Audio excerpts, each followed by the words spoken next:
Good morning, everyone. Welcome. This is Friday, July 9th, and I will now call to order the meeting of the Audit and Risk Management Committee. Let me have Trevor please call the roll. Ms. Higa?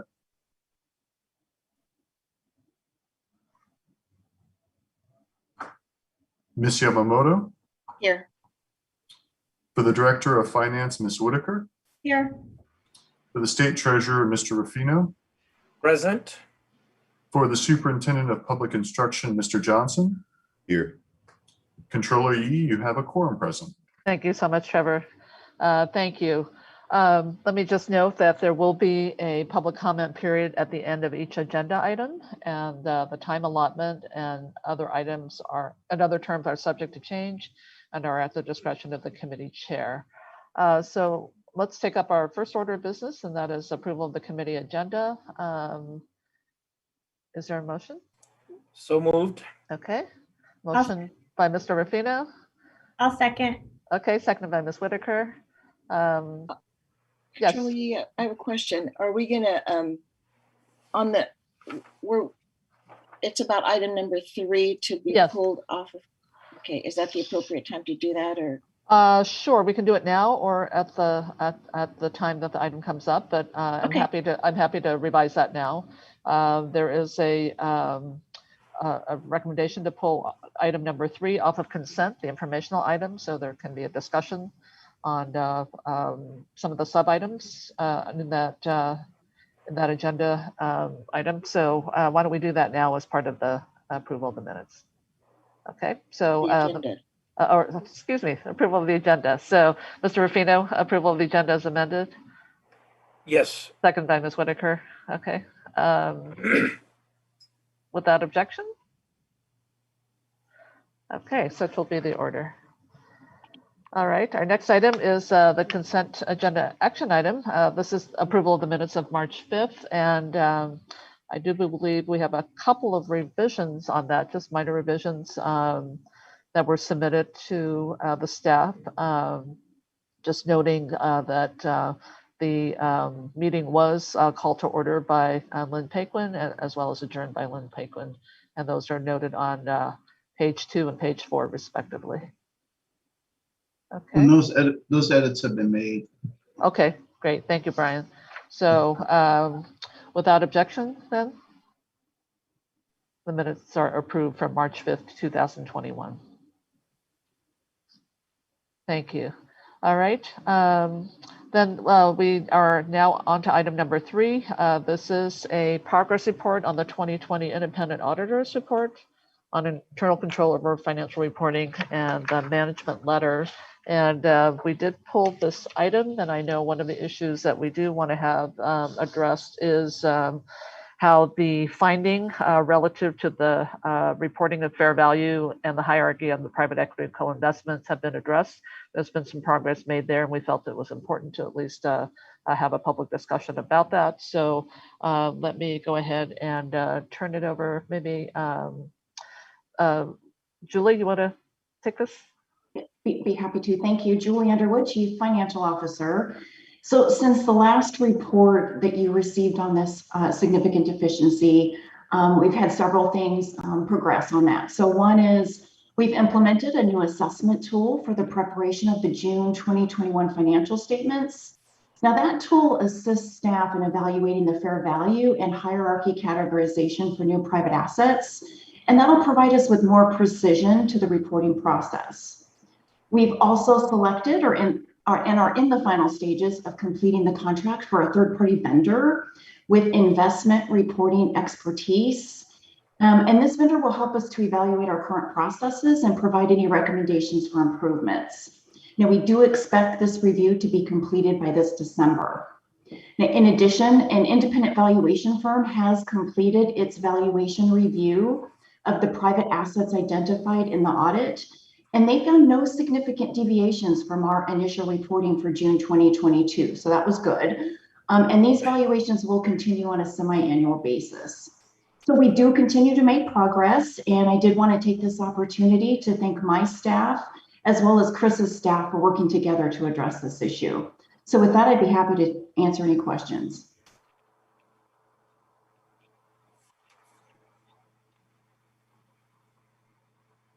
Oh, I think you're on mute, Controller Yi. Thank you, of course. Thank you, Julie, and really appreciate the effort of staff to address this finding and really getting out ahead of it as we increase our activity in the private asset space. So thank you. Let me turn to Mr. Getman. Comments on this one? I do, and let me lower that hand. There we go. Thank you, Madam Chair. So I am just really, really pleased with respect to how this item was treated. It was a significant deficiency, which is an important finding, and it was an important finding. And I'm just really pleased with two things. First is the way with which the accounting function grabbed hold of it under the leadership of Ms. Underwood and said, you know, it's important to get the right numbers into the set of financial statements, even if it's something small. And this was really small, right? Let's all remember that this is an immaterial amount with respect to the financial statements as a whole, okay? Nonetheless, what an opportune time and place to put in place a system of controls to catch something that might come along in the future that might be larger.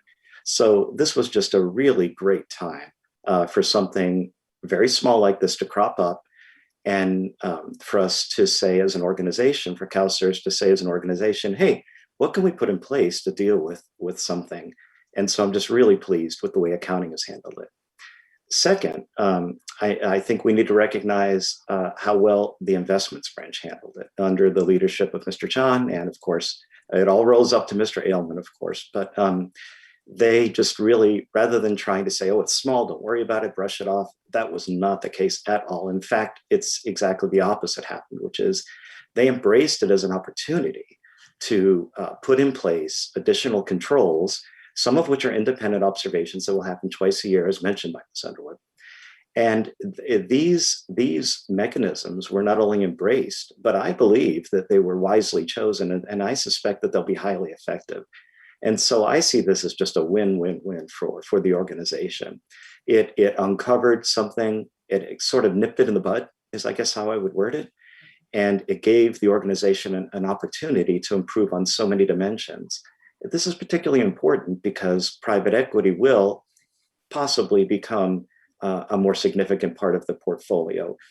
Maybe not, but it might. And if it does, then this is just an ideal situation in which to put those controls in place. So as a consultant whose responsibility is to help the board oversee these functions, I'm just really pleased by the way in which accounting and investments has handled it. That's all I've got, Madam Chair. Thank you.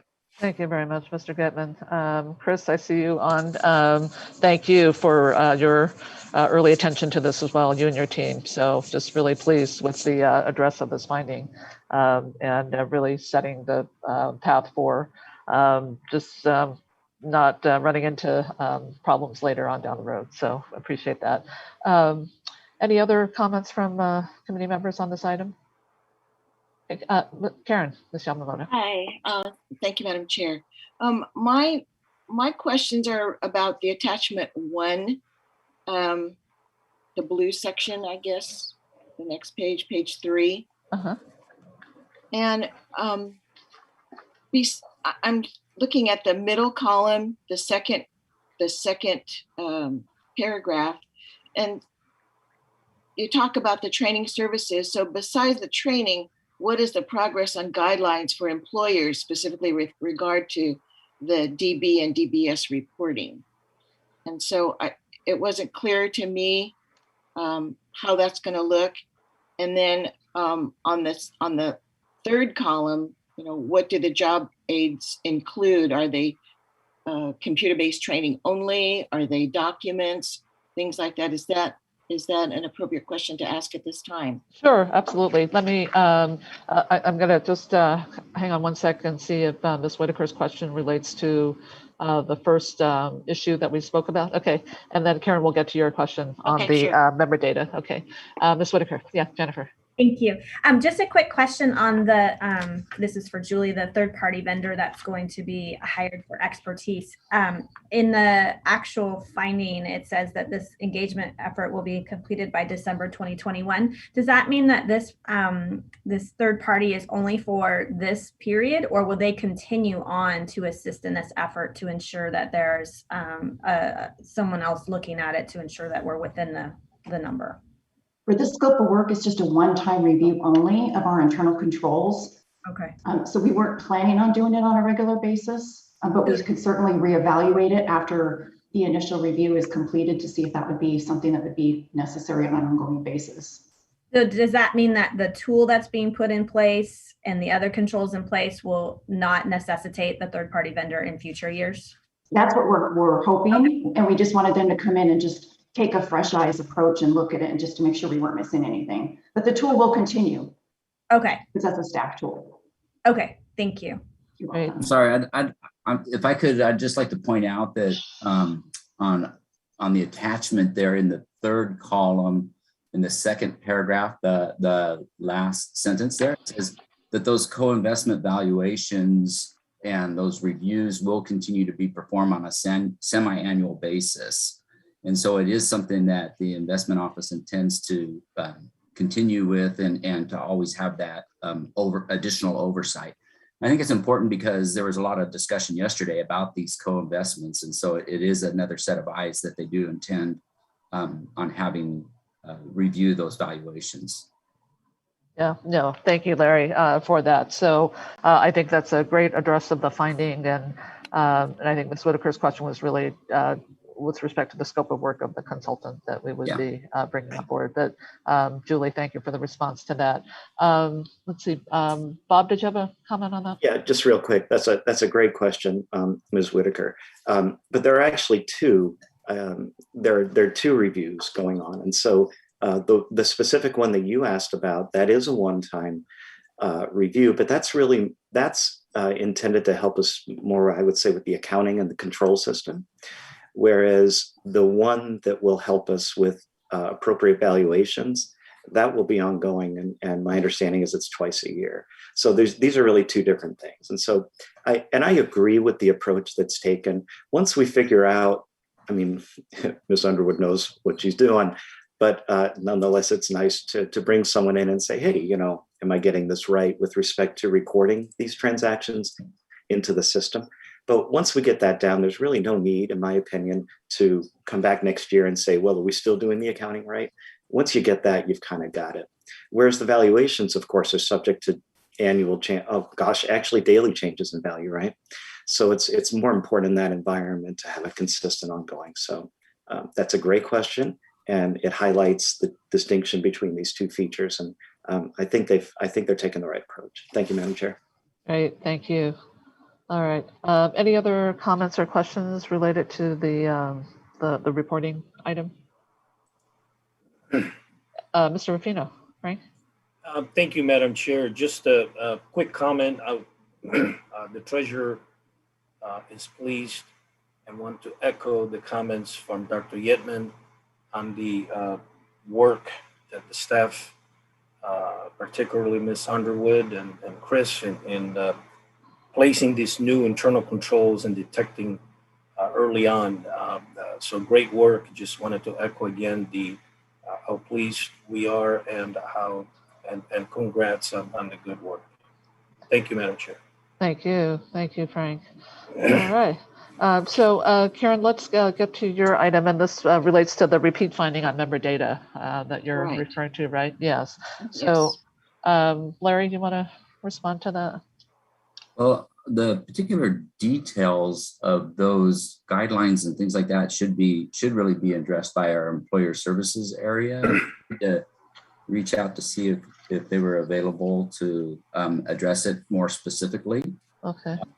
And you know, what I can share until they come online, or if they are able to, is that you know they do focus on the most those guidelines do focus on the most common types of issues that we see reporting errors. And so with regards to the special compensation type of issues, those that should be, recorded in the DBS rather than in the DB, as you said, Karen. And so, they are focusing on those, and those are what the computer-based training focuses on as well, and available to them. And they have been, continuing to reach out and provide webinars, as indicated in the third column here.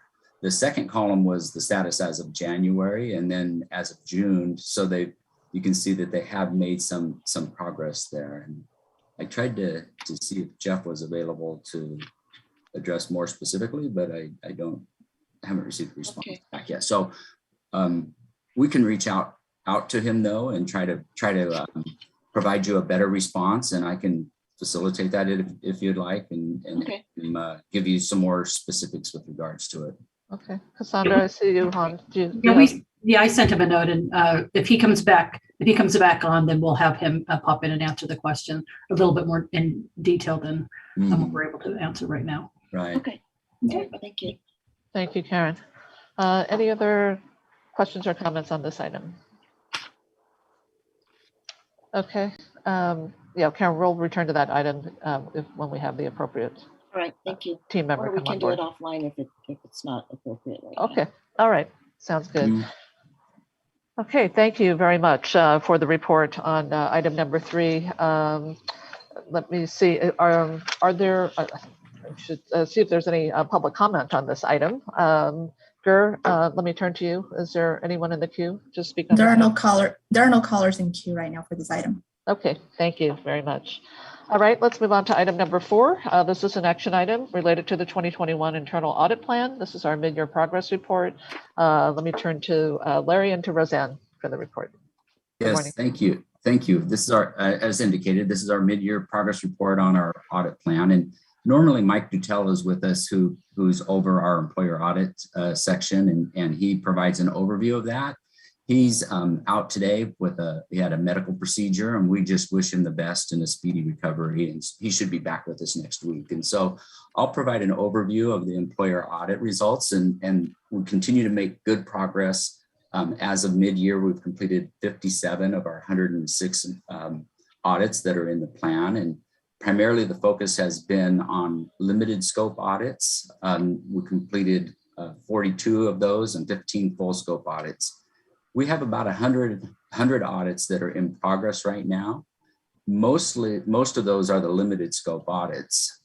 Most of the full scope audits that we had in the plan are now nearly complete. And as you recall, when we heard rumors of office closures, audit services staff reached out to several of the school districts and finished gathering the information needed to complete those audits. And then we've completed almost all of those now. And so as soon as the travel restrictions are listed, and then also when school districts are able to host the auditors on site, we'll resume conducting the full scope audits. And we've found that it's just more efficient to be on site for these types of audits because of the volume of data that's reviewed. And so for those 15 full scope audits that were completed, we did have 63 findings, which included like misreported compensation and post-retirement earnings, as well as unused sick leave. And then we also use data analytics to select employers with a greater likelihood of misreporting in certain areas. And so for the 42 limited scope audits, we found an additional 63 findings.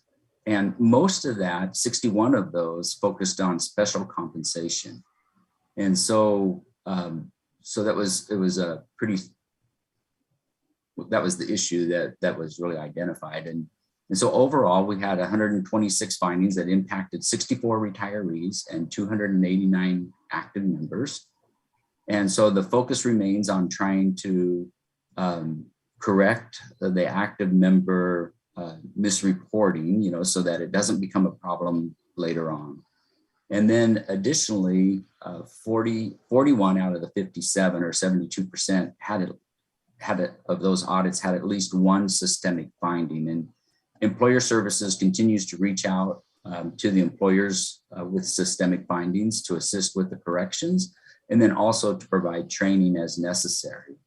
And then finally, I'd like to mention that we also had 9 employers that are shown in the attachment that had no audit findings. So that's almost 16%.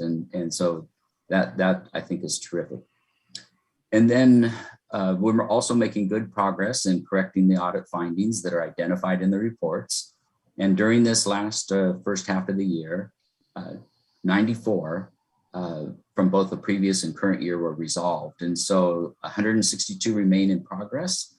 And primarily those are from the current year. And so the teams are making, and the school districts are making good progress in processing those corrections. So if there's any questions about the employer audit findings, if not, I'll just turn it over to Roseanne, and she's going to discuss the internal audit activities. Sure. Roseanne, why don't you go ahead and present, and we'll take questions after that. Sure. Thank you, Madam Chair, and good morning, members of the ARM Committee. For this reporting period, Internal Audits has completed 2 audits, one of data privacy, focusing on the governance and practices to protect member information, and another of excess contribution returns for overpaid contributions returned to employers. The audits were positive and identified effective practices and did not identify any weaknesses or deficiencies in controls. In addition, we currently have 3 internal audits in progress. That's workforce and succession planning, technology procurement services, and production data and application deployment access. Internal audits also facilitated the completion of 2 audits by external audit firms, specifically a technology audit of the business direct application controls performed by Macias, Ginny, and O'Connell. Performed by Grant Thornton, and an investment audit of global equity performed by Macias, Ginny, and O'Connell. There are an additional 4 contracted audits in progress, that is cash management, 2 investment audits, 1 of innovative strategies and sustainable investment and stewardship strategies, and the annual financial statement audit.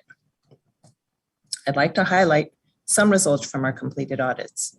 For the data privacy audit, internal audits noted that governance includes other entities, both inside and outside CalSTRS, and policies were developed jointly with the Information Security Office and other business areas. Both are consistent with leading practices. Enterprise Information Management also prepared a timeline for implementing the EIM tool to provide ongoing support for specific data privacy monitoring and inquiries. For the Business Direct IT Application Controls audit, although mitigations and manual controls are in place, opportunities exist to implement automated controls in the system. The full summaries are located in attachment 2, pages 2 through 7. During this reporting period, internal audits also validated the resolution of management actions. As of May 2021, management resolved 23 of 39 outstanding findings. That's about 60%. Numerous issues were related to the TCG audit from the prior committee report, where that were resolved through a collaborative effort between the program area and legal office. In this reporting cycle, 2 findings were added from audits completed in the end of the prior year. Next, internal audits would like to propose an adjustment to the 2021 audit plan, which will be presented by Larry Jensen. Yes, I was just wanted to let you know that I received a message here that Jeff is online now. If Great. Okay. Good morning, Jeff. Good morning, Betty. Good. I'm not sure if you heard Ms. Yamamoto's question. Do you want to address that? Absolutely. But specifically, Ms. Yamamoto, what did you want to know about the CBT specifically, or the job aids? I think the guidelines for employers, basically, and then anything in addition to the job aids that's other than CBT. Okay, absolutely. So without going into an unpacking of the entirety of our training channels and offerings, we have, of course, our air quotes in-person training that we conduct virtually now with the districts and counties. the CBTs regarding 7 main teachers retirement law concepts. Those are online and well used. And then we have job aids, which are new. And job aids are written documents that attempt to outline certain concepts, for example, creditable service. So it walks an employer through what are the concepts important to creditable service. So are you employed by an employer as defined by the teacher's retirement law? If yes, proceed. If no, it's not creditable. We're done right there. And then, of course, it gets much more complicated than that as we get into the different types of service, the 9 categories of service.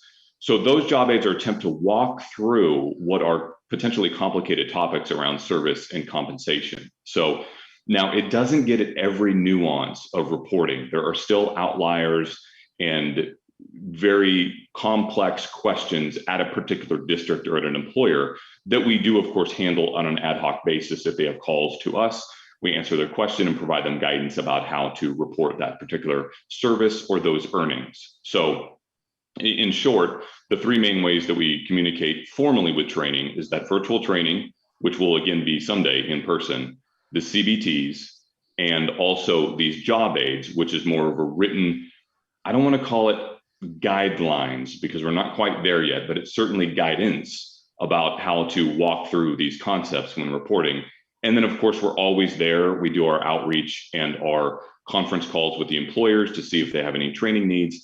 And we answer questions in the moment and collaborate with legal services if it's a question of interpretation that we haven't yet uncovered. Okay. And so I guess the question on the job aids, the CBTs, I guess the consistency, because when we talk to various stakeholders, they say the consistency is missing. And so that's why I asked about, in addition to the CBTs, computer-based training, you said you don't have guidelines, but you have guidance. Guidance from the job aids, yeah. Right. And just so you know, the job aids, I understand, and I've heard the same thing from our employers about consistency. However, in the training is consistent. The training is developed by the employer services training and development team. So it's quality controlled within our area. Of course, we collaborate with service retirement. If we're talking about working after retirement topics, we collaborate with subject matter experts as necessary. But in terms of the training from a CBT to a job aid, that will be consistent. What we're working on is making sure any ad hoc guidance that we provide when an employer calls us is also consistent with those trainings. And of course, that is our goal. So I don't want to make too much of their concern about inconsistency, but I have heard the same concerns, and we're certainly trying to address it. Okay. All right. Thank you. You're welcome. Thank you very much. Great. Thank you, Jeff. Sure. Controller, did you have a separate question? No, Okay. That was just you covered all of that. So really appreciate you topping on. Of course. Thank you. Great. Thank you. Okay. Back to Larry and Roseanne. Yeah, just so that we can wrap up item number 4, Yes. we have an action item to address here, and you know, it's consistent with our charter that the committee has to approve any changes to our audit plan. And so because of the changing risk environment, and also we had 3 staff vacancies since we first developed the plan, and it was fully loaded with regards to our resources, we're proposing to modify the 21 audit plan. And what we're suggesting is that we defer 2 audits. The first one is the recruitment audit that's in the plan and disaster recovery. So first, we're proposing deferring the audit of recruitment because it was one of the lower risk items when we performed the risk assessment. And in addition to that, CalHR is performing certain functions within HR for compliance, including a review of recruitment at this time. And then second, we're deferring the disaster recovery audit until the data center migration project that's currently underway is fully implemented. And because it will be changing the internal control structure and adding additional mitigations as well as part of that project. We reviewed the project documentation to ensure that it does address disaster recovery and efforts there. And so we're suggesting to defer that until it's implemented audit what management hasn't done yet. And so at this point, we're suggesting just to defer that. In place, though, we also propose providing some advisory services with regards to unresolved payments. And this kind of aligns with our changing risk profile. And the objective is to assess organizational controls to secure payments that are due to members, beneficiaries, and recipients of unpaid liabilities. And so these are funds that the system is holding where we haven't been able to finalize the payment yet, but we want to make sure that those accounts are secure and that the controls are in place so that these monies that are due to our members and beneficiaries is secure and that the controls are adequate for issuing those types of payments. And then finally, we'd like to just inform the ARM committee that there's some hours that are allocated in the 2021 audit plan that we're using to assist fiscal services in validating certain benefit payments. And so our recommendation is really for approval of the modifications of the plan that include, the review of the unresolved payments in place of the recruitment audit, and then also deferring the disaster recovery audit until completion of the data center migration project. Great. Thank you, Larry. On the unresolved payment audit, so are you, in terms of trying to resolve amounts, are the accounts suspended until that time? Okay. Yeah, so they may be, we have a whole host of different names that we have for them. One would be the suspended accounts. And then there's other types of accounts that we have for different areas, such as our disability and things like that. Anywhere we have that funds are due, you may have heard them called dormant accounts recently. And so at this point, they're just, funds that are due to the members that we want to make sure that we have appropriate controls around issuing those monies and making sure that it's accurate and approved. All right. Okay. Thank you. I'm going to, before we go to see if there's any public comment, I did have also a question for Roseanne, and that is with regard to the Business Direct IT application controls audit. I'm always looking to see whether things get better with respect to our pension solutions project. And so could you talk about whether any of these identified issues will be better addressed once pension solutions comes online? The controls that, or the issues that were identified in the Business Direct system are within the Business Direct, opportunities within the Business Direct system. And, we are, I think, working on making sure that the Business Direct and the pension solution, the new system, work together. But so hopefully, if implemented, because they do work together, it would improve, the efficiencies or the data integrity. Okay. So with pension solution, the Business Direct will still exist and it will interface with the new system. And so these controls are designed within the Business Direct and some of these controls, that are suggested on here, Fiscal Services has many manual workarounds and other controls that are in place. Many of these that are identified here are opportunities to automate some of those controls so that when they do interface and the processing, just the workflow is smoother and controlled, through an automated application versus some manual workarounds. Okay. I see Julie and Ashish comments on that. Yeah, so Madam Chair, we are just working hand to hand with Julie's team in the pension solution. So I think weekly we meet together to just either internal controls or efficiency in our existing system. Yeah. It's working out very good so far. Good. Excellent. Julie, anything to add? Yeah, Larry and Ashish covered it, but one thing I just wanted to say specifically for item number 7 is one of the findings that we identified that probably will be completely taken care of once Benefit Connect is implemented. So that's a finding specific to we see changes when that system is implemented. We'll take care of it. Great, thank you for that. I see. Oh, go ahead.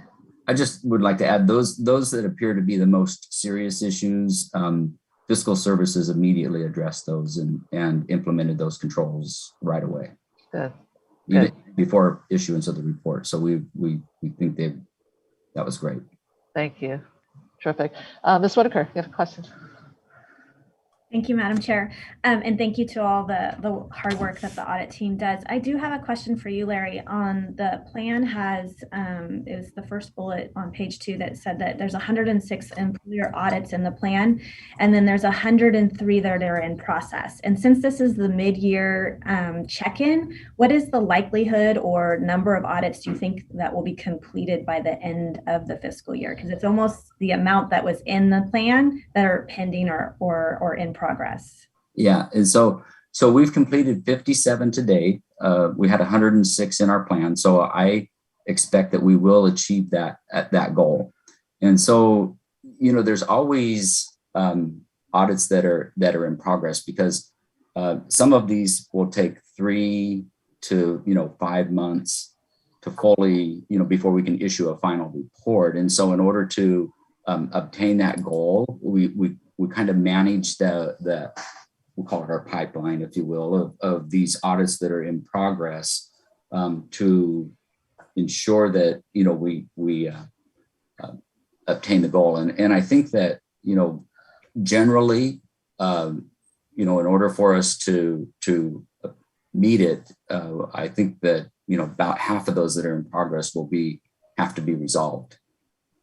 So let me just make sure I understand the math here. So 57 of the 106 for this plan have been completed. So part of the 103 are carryover from a previous year? Well, they're not, let's see, they probably were started in this year. Of the 57 that are complete, some of those may have been, started towards the latter part of last year. They would have been in progress then. So most of those that are in progress now, were started during the current year. Okay. It takes 3 to 5 months, depending on if there's issues that need to be reviewed by the legal office and things like that before issuing, from initiation to final report. Okay. And I would be in favor of deferring other audits so that, because I feel like the employer audits are very important to catch the mistakes and errors early on so that they don't linger on or other mistakes or changes are made to people's retirement. So I was just curious if there's a plan for those 103 in progress to get as many done this fiscal year as possible. So that's a good thought, and I appreciate that support there. We actually divide the plan between the employer audits and internal audits and the resources accordingly. So with regards to resources for completing employer audits, we're on track and we have the resources that we need in order to achieve that. These are on the internal audit side of the plan, if you will, and those that are, not employer audits, but those that are conducted internally. And so that's where we have some recruitments underway right now that for that staff turnover,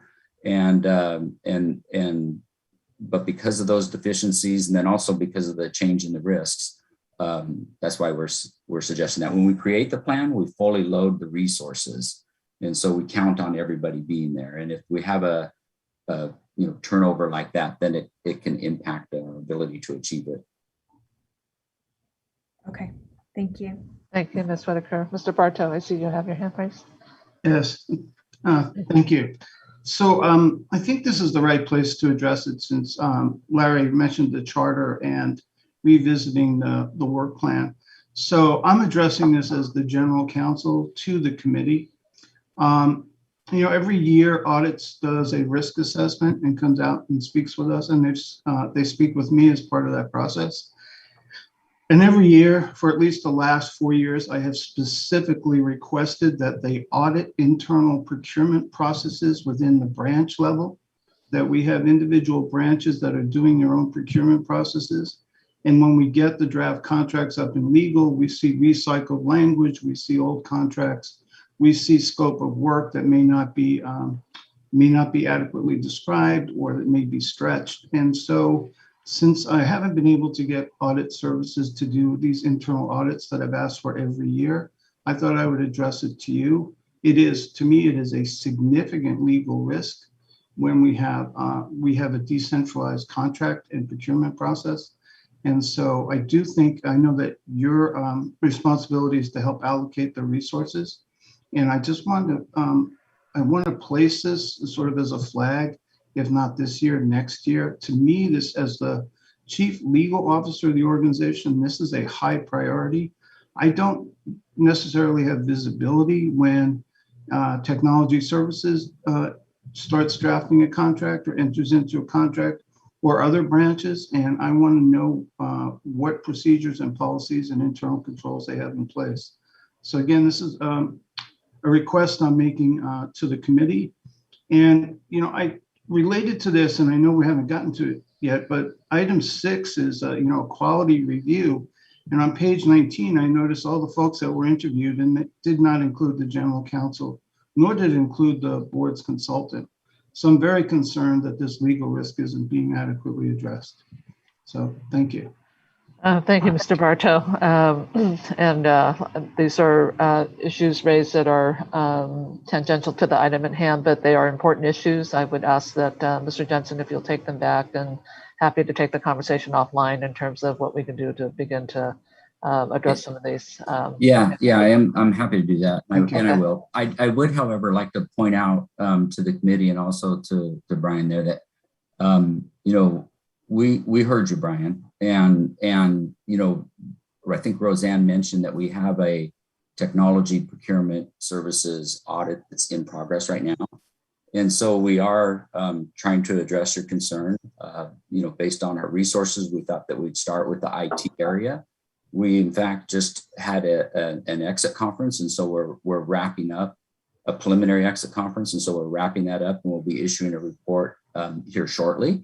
And you know, happy to share, you know, the results of that with you as well.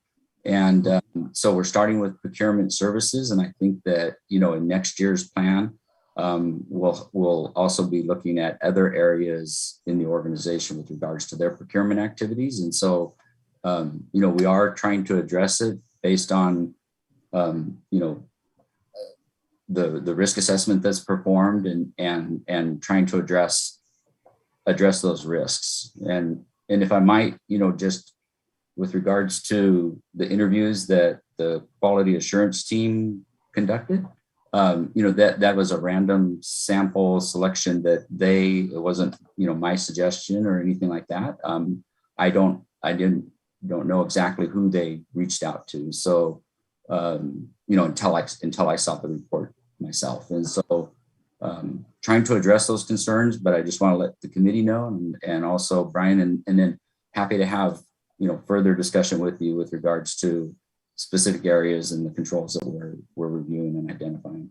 Yeah, I appreciate that. This is actually the first communication I've had about this assessment. So I think just to end this at this point, I'd really like some more communication from your team about how they're addressing this audit and these risks.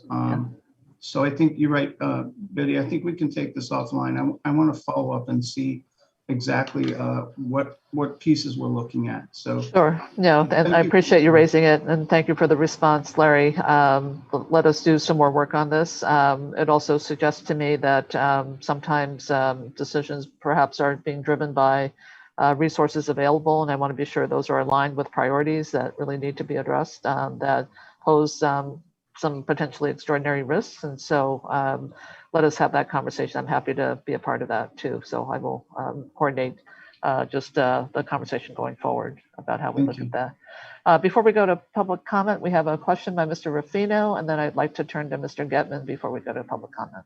Okay, Frank, please. Madam Chair, thank you. Just a quick observation, and I'm not sure if this applies, but the with respect to procurement, the Department of General Services usually grants delegate authority to individual departments to administer their procurement process, and they do periodically audits. And I was just curious to know, number one, whether the Department of General Services, when was the last time that they audit CalSTRS, and what were their findings, if any, and whether or not, the CalSTRS internally has their procurement process aligns with DGS in order to obtain the delegation. So I just want to make that quick comment. I'm not sure if CalSTRS falls under that statute, but typically DGS, the Department of General Services, is responsible to make sure that departments comply with their internal guidelines in order to be granted delegation to purchase. Yeah. Mr. Barta? Yes, we're fully delegated, and I do want to differentiate from my comments were about branch level procurement. Our general procurement or contract section is regularly reviewed and audited, and we do follow DGS processes on much of our contracting, although we do have some independence. And as you know, we have some statutory language that we hope to be approved to give us some independence in our investment procurement area. But we very much follow those processes and procedures. And our procurement is centralized and it is reviewed. My comments were really directed to these sort of offline procurements. So hopefully that answers your question. Sure it did. Thank you, Council. But just a follow-up question, when was the last time that the CalSTRS got audit or had a compliance audit from DGS? I've been general counsel for over 10 years and certainly not in the last 10 years. Because we're delegated, they wouldn't necessarily have that function. Okay, so typically, in order to renew the delegation, they would need to perform a compliance review. But anyways, I think we're getting into the weeds, Madam Chair. So I'll trust offline that you guys will have. We'll take a look. And I'll follow up. Yes, I'll follow up on that, Madam Chair, and then communicate back. Thank you. All right, Mr. Getman, I want to just get your observations on the report before we go to public comment. Right, happy Madam Chair. So we're on item 4, as you know, which is an action item. Yes. So the board's going to have to vote. I've talked with Larry extensively about the changes inside the internal audit plan, and I think they're appropriate. I would recommend that the board votes to approve the audit plan as presented in the documents. All right. Thank you, Mr. Getman. All right. Seeing no other questions or comments by committee members, Gur, let me turn to you. Are there any members of the public who wish to address the committee on this item? There are no callers in queue right now for this item. Okay. Thank you, Gur. All right. We have the item before us. It is an action item with respect to the changes that were enumerated by Larry and Roseanne. Is there a motion? I'll move recommendation of the item. Great, thanks, Ms. Higa. Motion by Joy, second by Ms. Yamamoto. Okay, Trevor, please call the roll, please. Ms. Higa? Aye. Ms. Yamamoto? Aye. For the Director of Finance, Ms. Whitaker? Aye. For the State Treasurer, Mr. Ruffino? Aye. For the Superintendent of Public Instruction, Mr. Johnson? Aye. Controller Yee, would you like to vote? Yes, Controller Yee, aye. The motion passes. Thank you very much. Thank you, everyone. Appreciate the robust discussion on this with some follow-up to come. Thank you very much. Okay, moving on to item number 5. This is an information item. This is also a mid-year progress report relating to our 2021 Enterprise Compliance Services Plan. And for this item, we have Cheryl. Good morning. Yes, good morning. It's good to see everyone. Looking forward to seeing everyone in person. So today I'm going to highlight some key areas of progress that ECS has made on our 2021 compliance plan. The three areas are the identification and continued oversight of CalSTRS compliance obligations, refinement of our compliance risk and monitoring efforts, as well as increased awareness of compliance and ethics. So related to the identification and continued oversight of CalSTRS compliance obligations, ECS worked closely with various branches within the organization to identify and develop an external compliance reporting matrix. Now, this matrix lists the reports, disclosures, and filings that CalSTRS is required to submit to external agencies such as legislature, the governor, Department of Finance, the State Controller's Office. So as you can see in the attachment, ECS identified 55 reports that CalSTRS is required to submit to external agencies. ECS plans to publish this data in more detail for the organization. And that detail will include the name and description of each report, who's responsible for developing that report, the frequency of submission, the legal requirement associated with that report, and any required deadlines. Then from there, ECS will periodically update that matrix and monitor it for compliance. Now, I just wanted to point out that the identification and development of this matrix is another component to building awareness, enterprise awareness of CalSTRS compliance obligations. And also in the same area, ECS continues to work with the organization to ensure our policies and standards are consistent, current, and relevant. Then secondly, ECS has worked on refining our compliance risk efforts through collaboration with enterprise risk management internal audits. So together we integrated and harmonized certain shared risk processes in order to create efficiencies and reduce redundancies. And then separately, ECS, we developed a 2-question survey to gain some insight on the organization's knowledge and awareness of its compliance requirements as it relates to individuals' job duties. And we had a great response. We had 61% response rate that was representative of the organization. And those results are going to assist ECS in our compliance risk assessment process, but it also allows us to work with the business areas to increase awareness and embed controls within certain processes of the organization to address any of those knowledge gaps that we find, through this survey. And then the results of our compliance risk assessment, as well as the progress on our monitoring, will be presented in November to the committee. So lastly, I just wanted to address that we've increased awareness of compliance and ethics through various compliance initiatives. We first partnered with the Enterprise Risk Management team to insert some compliance education into CalSTRS annual risk and internal control awareness training. ECS also provided training to 20 contract managers throughout the organization on receipt and review of the system and organizational control reports that are submitted to from third-party vendors. So this is important because it's a part of our due diligence over third parties, and it provides CalSTRS information on our vendors' control environment as it relates to the services they provide us. And then lastly, we continue to learn and identify areas to educate on as it relates to our hotline reports. So for instance, we identified opportunities to clarify the purpose of the hotline to our external stakeholders and members. How we did this was, for instance, we found that some reports from our external stakeholders didn't necessarily address compliance and ethical concerns, but rather were more customer service oriented. So we want to work with our business areas, the relevant business areas, to perform some member or stakeholder outreach to communicate, okay, for customer service type questions like service retirement, benefit questions, you would go here.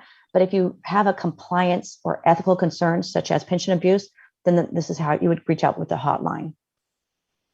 Oh, sorry, I said that was lastly, but I had one more component. We also developed a case management reference guide to assist with timely response of those hotline reports and ensure that those reports are accurately captured in our system so that we can perform some data analytics and we can learn again from the hotline reports. So in closing, I'm excited with our progress and I look forward to updating you in the future with how we're doing. And I'm happy to answer any questions you have. Thank you very much, Cheryl. A lot of progress and really appreciate the report. I may have missed this, that to Mr. Rufino's question, I know you've also begun meeting with procurement in terms of building a library of processes. Could you comment on that? Yes, I'm glad you asked that. Thank you.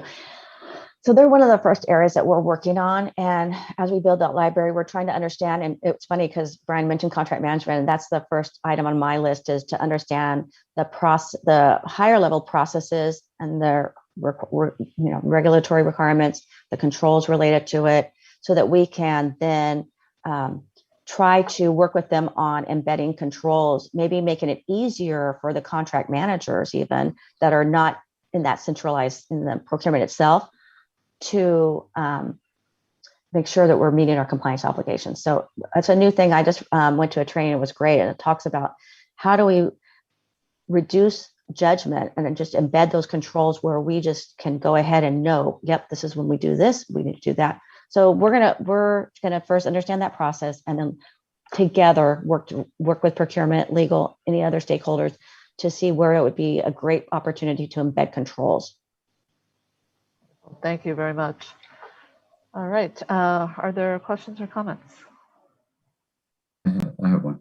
Larry, please. Yeah. And so, the issues or the risks that were presented to the committee, were known and included in the compliance risk assessment.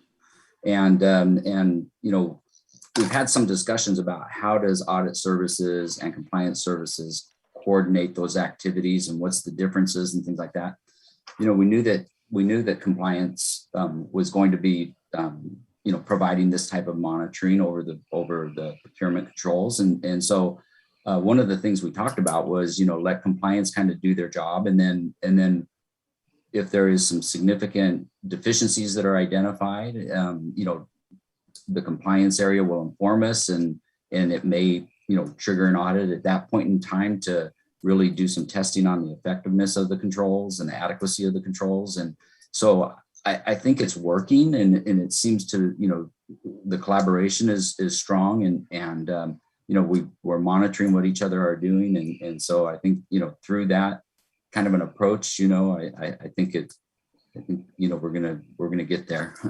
So, but good report, Cheryl. Thank you very much. It's interesting to see the growth there, because we have a great understanding now of the applicable laws, rules, and regulations to us, and policy management process in place. Also, with regards to understanding our compliance risks and our hotline reporting processes, and now we're maturing to the point where, from an enterprise perspective, understanding the external reporting requirements that we have as an organization. And so, great growth and maturity in the program, and just thank you for the good report, Cheryl. Great. Thank you so much. Mr. Getman, Bob.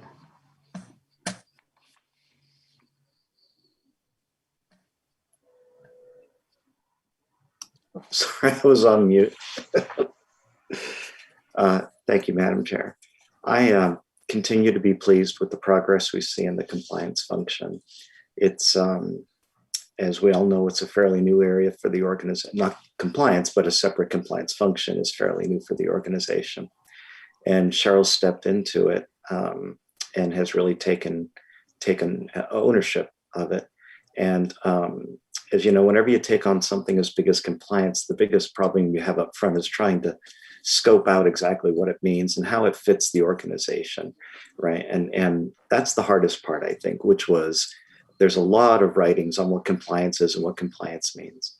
And finding, how do you take this wealth of best practices and procedures and tailor that to the specific organization that you live within? Because it also needs to meld with the internal audit function that already exists. And so I think in the beginning, that was certainly it's very challenging to do that. And so what we see is a rapidly maturing compliance function, but let's be honest, it's still in its infancy, and it still has a lot to go. And Cheryl's made wonderful progress with the limited staffing over time that she's had to work with. And remember, there hasn't been a long track record, right? She had to start from scratch, not complete scratch, but, pretty much started anew. And so I think the progress that's been made is very pleasing. I would recommend that we continue on the path, but at the same time recognize that this is like a child. Everything's sort of new, and we have to foster it and help it grow as it goes along. We can expect some hiccups. We can expect some mistakes. That's natural. And but I'm really pleased with the direction that it's heading and the pace with which it's growing. And I would urge that we maintain quality and rigor over speed and let it grow over time organically into itself. Thank you, Madam Chair. Thank you, Bob, very much. Really want to echo the comments. Tremendous progress, and Cheryl, by your mighty team of how many now? Four. Okay, there you go. Thank you, and particularly with respect to just elevating. Anytime there's an elevation of enterprise compliance, it's always to the good. So in the process of putting all this together, I really appreciate that added benefit as well. Thank you.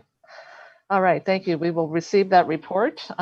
So let me see if there are any members of the public who wish to comment on this item. There are no callers in queue right now for this item. Okay, thank you very much. All right, next we'll move on to item number 6. This is the 2021 External Quality Assessment Review, the audit of the auditors, if you will. So let me turn to Larry for that. Yes, thank you. Just checking to make sure I'm unmuted there. So our professional audit standards require that we have an external quality assessment review at least every 5 years. And the last review was performed in 2016 and presented to the committee right at the beginning of 2017, actually. And so the standards also require that the chief auditor, present the results of the assessment to the committee. And for this engagement, we reached out to the Institute of Internal Auditors Quality Services area, business line, if you will, and they were engaged to perform this quality assurance review of audit services. And the objective of these types of reviews is to determine the extent of conformance with the international standards for the professional practice of internal auditing. And also the IIA is the organization that promulgates these standards. And so we actually had a team from the Institute of Internal Auditors look at our practices. And one of the other things they look at is also alignment with, leading internal audit practices. And the IIA assessors that performed this review, they were very experienced. They've also performed other reviews of pension systems, such as the Washington State Investment Board and the Texas Teachers Retirement System. And so they're familiar with pension systems. And so according to their assessment results, their overall opinion was that audit services generally conforms with the standards with the IIA standards, as well as the IIA Code of Conduct. And that's on attachment 1, page 1. And you can see there that it illustrates all general conformance. And this is the top or the highest rating that's possible under the assurance guidelines. And so as illustrated on page 1 there, we obtained this general conformance. And I think it's good to note that this is an improvement over our 2016 report, where we had some partial conformance that was noted for some of the standards, and we put a plan in place and kept the committee informed about the progress that we're making, and we had good success with that as noted in the report. They also have some observations with regards to successful internal audit practices that are on attachment 2, page 1, and they highlight those, and I just wanted to share that with the committee. And then they also note one gap to conformance. And in that area, their concern is that audit services should ensure that all of our staff has sufficient knowledge with regards to key IT risk and controls and available technology-based audit techniques. And so, as you might be aware, most of our IT information technology and information security audits are contracted out. We use our vendor pool for those more complex, sophisticated types of audits. And so, however, there are some aspects of IT that could be incorporated into most of our audits and that staff could perform. And so while most of our focus on training has been in some other fundamental areas in the last couple of years, it's good to see that, we're progressing to the point that we can have this type of training now. And so, in fact, we've arranged for IT audit training for all of our staff later this year, and we'll begin incorporating this recommendation. And so I think it's important, and we concur with that. They also have some opportunities for continuous improvement, and there's one key one that I'd like to discuss there, and it's with regards to the use of the statement conforms with international standards for the professional practice of internal auditing. That statement is included in all of our internal audit reports. However, it is not included in the reviews that were conducted for employer audits. As part of the assessment, they looked at the type of work that we do and the extent of work and the extent of conformance with the standards. And in the past, we were not allowed to use that statement. And the reason why is because there's some areas of the standards that simply were not part of the compliance reviews that were performed.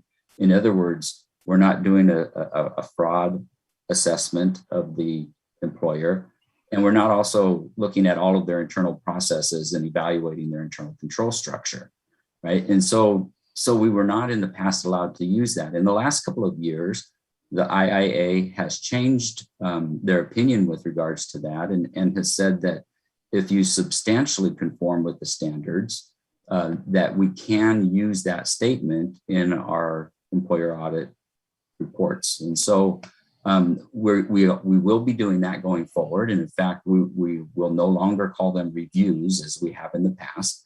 We will refer to them as audits. And then we will note that it doesn't include the fraud assessment or the internal control assessments, as I mentioned. And so to me, I think that that's great because it's a reflection of the good work that goes on there.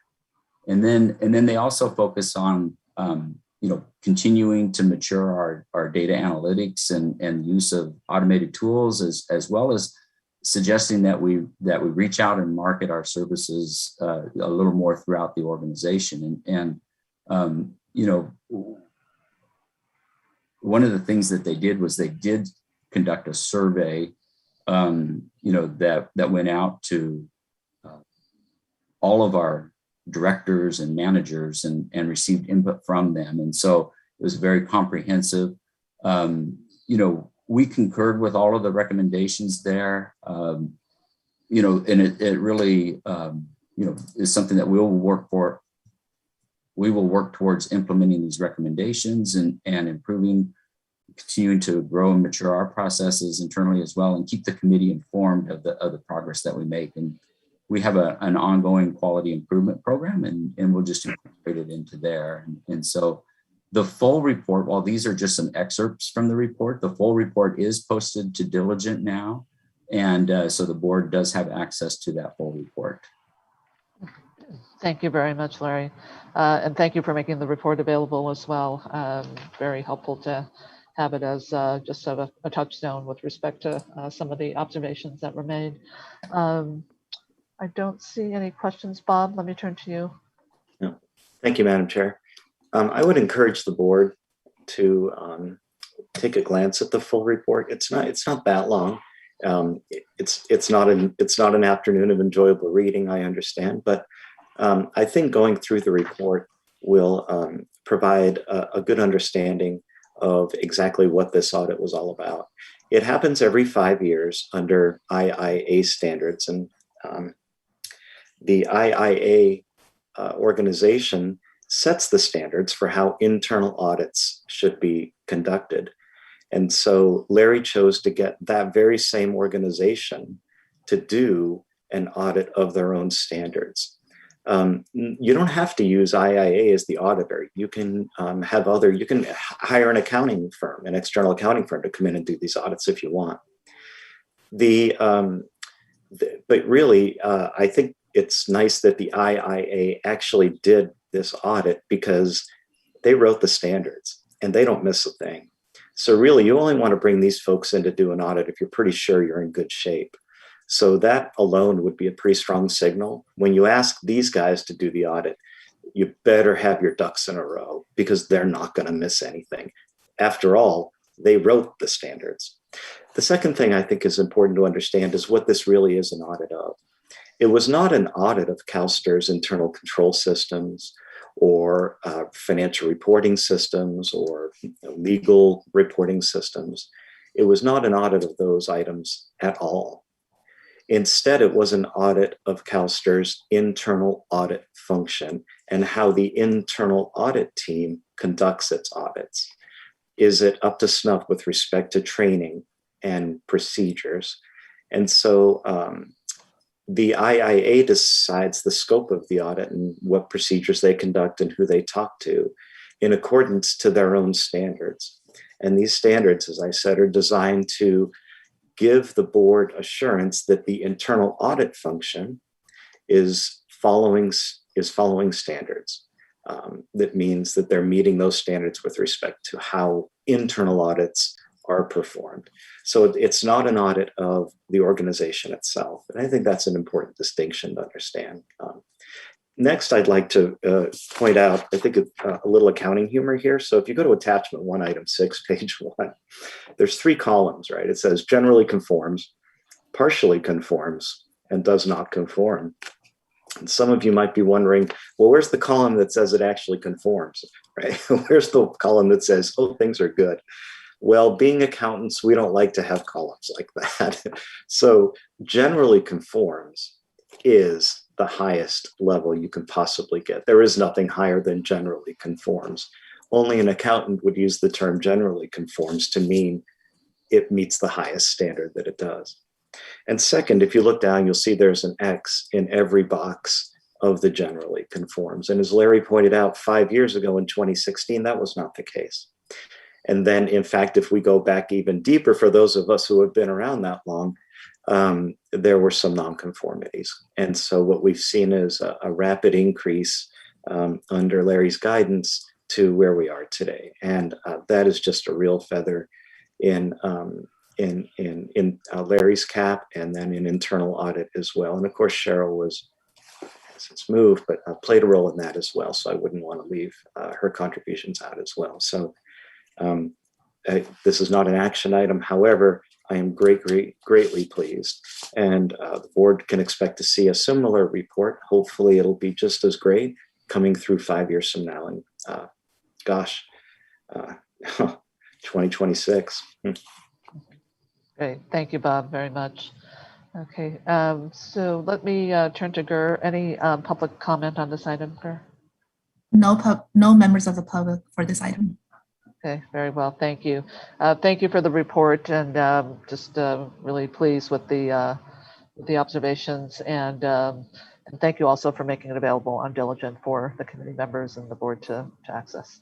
Yeah, if I could, I'd just like to acknowledge the work of, all of our staff in audit services. It takes everybody, to get these type of ratings, and it's the everyday work that's done by our staff, to ensure that their work conforms with the standards, that they're doing their due diligence and things like that. And so just like to acknowledge all of our staff, and then also the ARM committee for, they look at the oversight role, they look at our agenda items, things like that. So, I just think all around, great performance from staff, and appreciate, the good work of the committee. So thank you. Thank you, Larry, very much.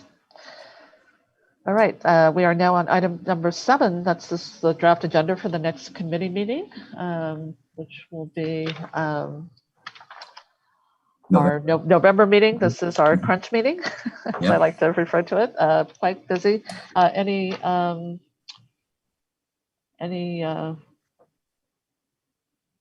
highlights or observations? I think it's pretty explanatory.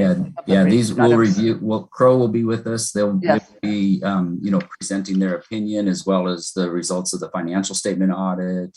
And if there is a management letter, we'll have some discussion about that on any thing that might come up as a result of the audit. And then we'll also have for the committee our enterprise compliance plan for 2022. As well as our new internal audit plan. And that will include a refresh of our risk assessment for the committee's review. We had some discussion today with regards to, overall risk and how we develop the plan. And so that will be included in our next agenda as well. Sounds good. Thank you very much. Okay, let me now turn, we have another opportunity for statements from the public. Gur, any members of the public? In the queue? Yes, we do have one member of the public in queue. Okay.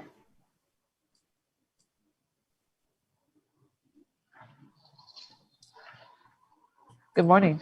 Okay, our first caller is Randy. Randy, go ahead.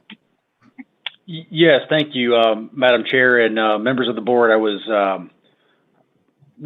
thinking about doing this during the regular meeting, but I can certainly do it now. Again, thank you for the opportunity to say a few words. My name is Randy Harris, and I'm a member of the Laborers International Union of North America's Midwest region. And we represent 50,000 construction laborers across 10 states in the Midwest. And we've been assisting current and former workers who are abused by Blue Sky construction sites. Just as a little background, Blue Sky Restoration is a portfolio company of Dominus Capital and HarborVest Partners. CalSTRS is exposed to Blue Sky through these relationships. Blue Sky does not directly employ construction craft labor, but instead relies on a network of subcontractors and staffing agencies. I wanted to update the board today on some recent developments with the company and recommend some actions to eliminate the labor abuses and risk to your fund that we see. In case the board is not familiar with Blue Sky, I'd like to offer some background and information about the company to date. I want to stress these are only issues and concerns that we have found through tireless effort. It's not everything that is out there on Blue Sky, just what we've been able to find. Major issues include the issue of unpaid wages. Summer of 2020, the city of Minneapolis launched an investigation into potential wage violations that occurred at a strip mall in Minneapolis, where Blue Sky was handling the cleanup from the George Floyd protests. The supervisor claimed most employees at the work site made $12 per hour. The minimum wage for large businesses in Minneapolis is $13.25 per hour as of July 1st, 2020. In the fall of 2020, a group of 6 workers on a Blue Sky project in Cedar Rapids, Iowa, joined with community groups to recover over $30,000 in wages that were owed to them. The workers have been told that they would receive $250 per day for their work. Blue Sky is also one of 2 parties named as a defendant in an ongoing Minnesota federal lawsuit filed in 2019 that alleges violations of federal and state laws, including the Fair Labor Standards Act, the Minnesota Fair Labor Standards Act, and the Minnesota Payment of Wages Act. Recent declarations filed by a worker participating in the case alleges Blue Sky falsified timekeeping practices in North Carolina, which resulted in workers losing dozens of hours worth of compensable work time and hundreds of dollars in overtime wages in 2020.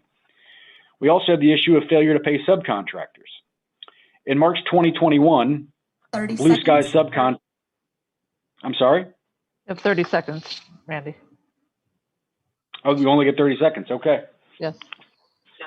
Okay. Thank you for your time. Thank you very much for your comments, and you always address your comments in writing as well to the committee. Okay. Okay. Thank you. Gur, do we have any other speakers from the public? That concludes public comment for this item. Very well. Thank you very much. All right, members. I think any other business to come before the committee? Seeing none, we are adjourned. And Mr. Keeley, time for Sure. start of the board meeting? How about 10:30? It's about 12 minutes. Sure. So we'll convene at 10:30. Great. Thanks, everyone.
Morning, everyone. Welcome to the CalSTRS board meeting. It's nice to see you all via virtual.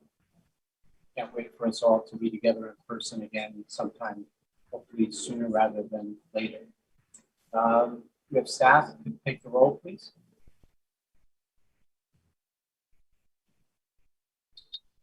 Rosalind, you're on mute. Okay, that is the phrase of the pandemic. So thank you very much, Mr. Chairman. So Ms. Hendricks? Here. Ms. Bradford? Here. Ms. Higa? Here. Mr. Prezant? Here. Ms. Erdan? Here. Ms. Yamamoto? Here.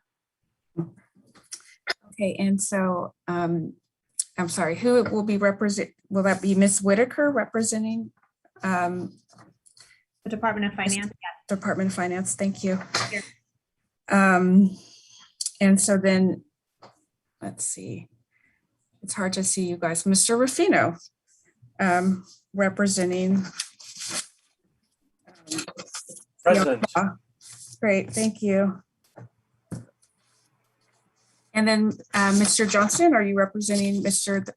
Thurman today? Yes. Great, thank you.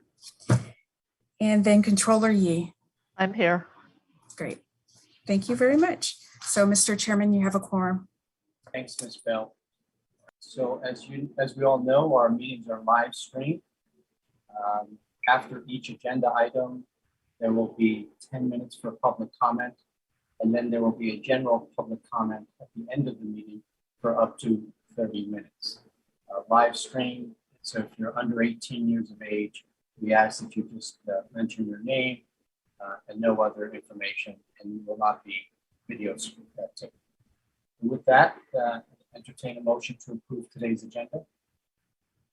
I moved. Second? Second.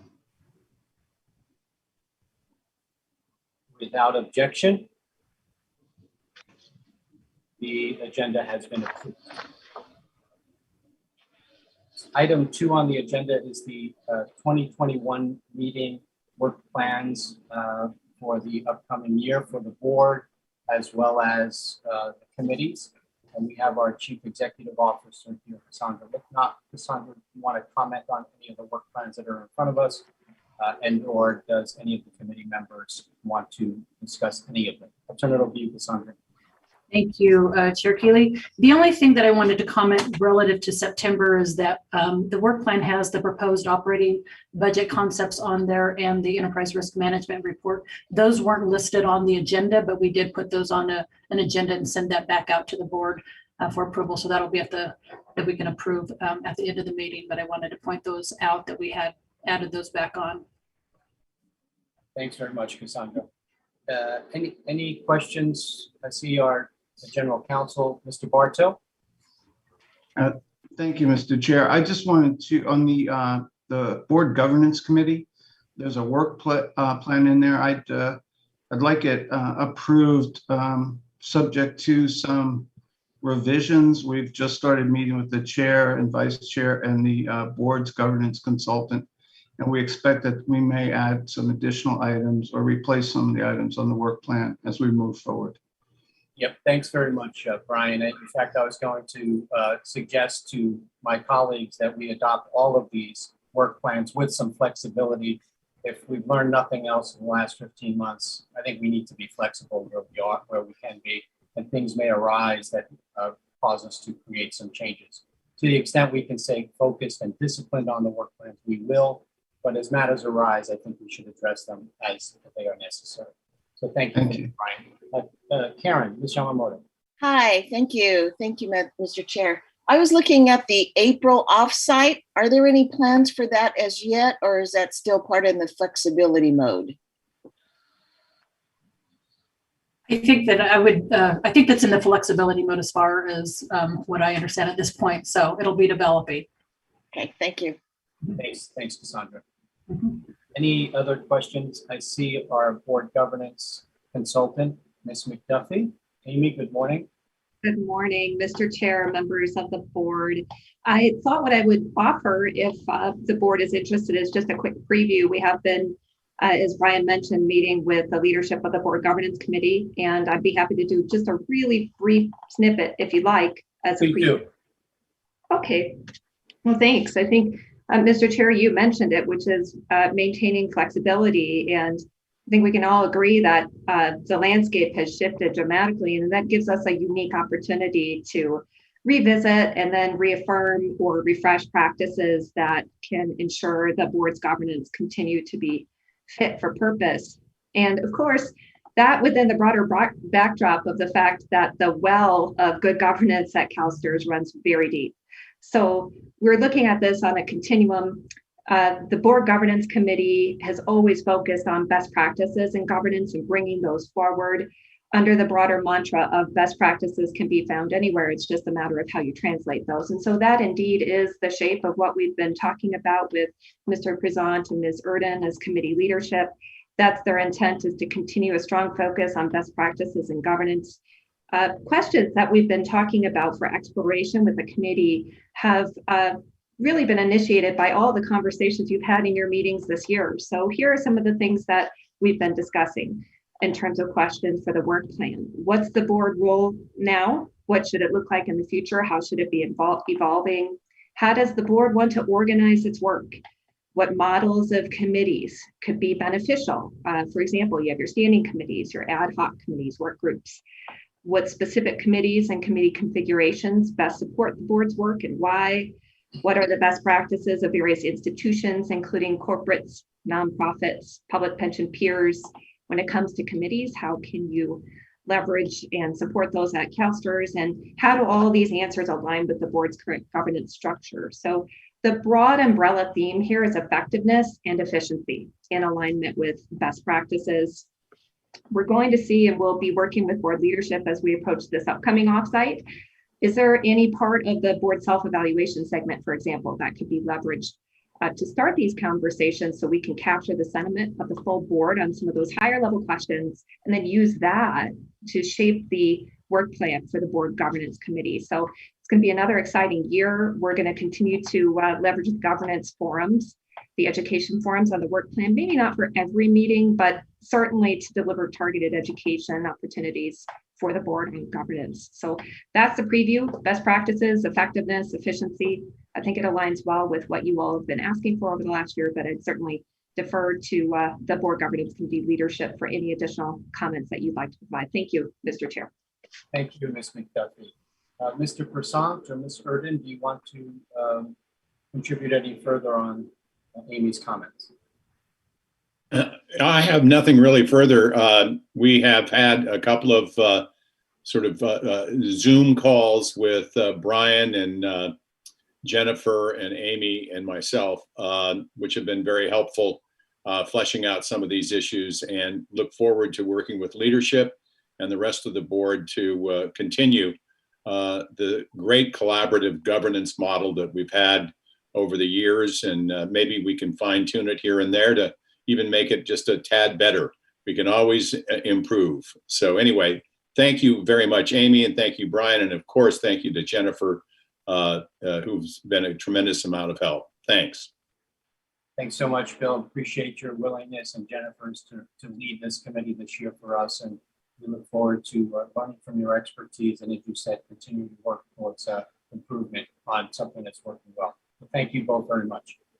Thanks, Amy. I don't see any other hands. So the recommendation is to adopt the work plans and schedule with some flexibility as identified. And Ms. Bell, could you take the roll, please?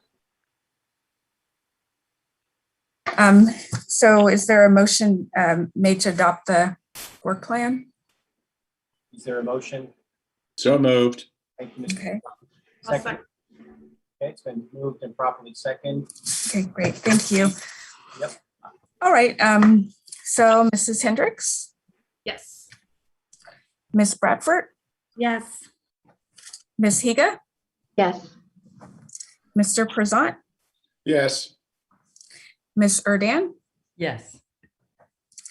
Mrs. Yamamoto? Aye. Ms. Whitaker? Yes. Mr. Ruffino? Yes. Mr. Johnson? Yes. And Controller Yi?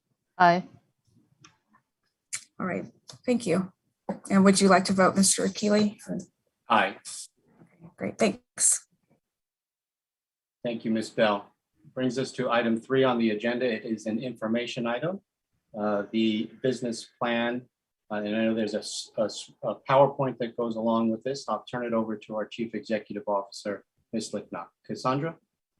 Good morning. Thank you, Chair Keeley. I'll wait for the PowerPoint to start loading. And this is really just a discussion of our annual business plan for this coming year that is prepared as part of the 3-year strategic plan cycle that we are currently within. You can go on to the next slide, please. The current 3-year strategic plan is running from 2019 through 2022. It's the last year of this cycle. The plan is a detailed roadmap of initiatives and supporting activities that articulate the practical and achievable steps that we intend to execute to accomplish the board's strategic plan goals and accompanying objectives. There are some pandemic-related delays that have occurred this past year that have impacted our work, but we're committed to renew and reinforce our efforts on these initiatives to support and ensure the successful implementation of these critical endeavors. This year, our annual business plan continues to focus on the execution and strategy for achieving full funding. Next slide, please. Full funding of the defined benefit program is slated to be accomplished by 2046. The plan is working and the defined benefit program is on target towards its full funding goal. We have developed several initiatives in this business plan to sustain the system's financial health. And in support of our work toward achieving the full funding, the business plan includes multiple efforts and activities throughout the organization to support full implementation of CalSTRS collaborative model. This includes initiatives that will drive operational changes to recruitment, procurement, and travel processes and policies, as well as implement the investment analytics systems. So these combined changes to our operational structures and policies paved the way for us to realize expanded cost savings, further control risks, and increase operational efficiencies to develop a new pipeline for opportunities for the investment branch. Next slide. In addition to those efforts, we're focused on advancing the work and successfully implementing the pension administration system, Benefit Connect, and the headquarters expansion project. We will be talking a little bit more, or quite a bit more, about both of those projects later on in today's agenda items. Next slide.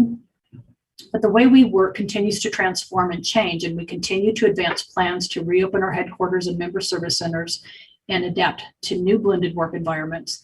The new business plan includes initiatives to support strengthening our resiliency as an organization and as a dedicated workforce. It's important that we thoroughly assess the impact of reopening the offices on our staff, our operations, and most importantly, how we service our members. So we're looking at all of the things that we've learned from this past 16 to 18 months about how we can improve from those things that we've learned moving forward into our future state as we transition back. Change management and communication strategies are being developed, and we're designing work structures and tools necessary to fully support a blended workforce. Next slide. So you may have noticed several new efforts in this plan, and I'd like to highlight a few.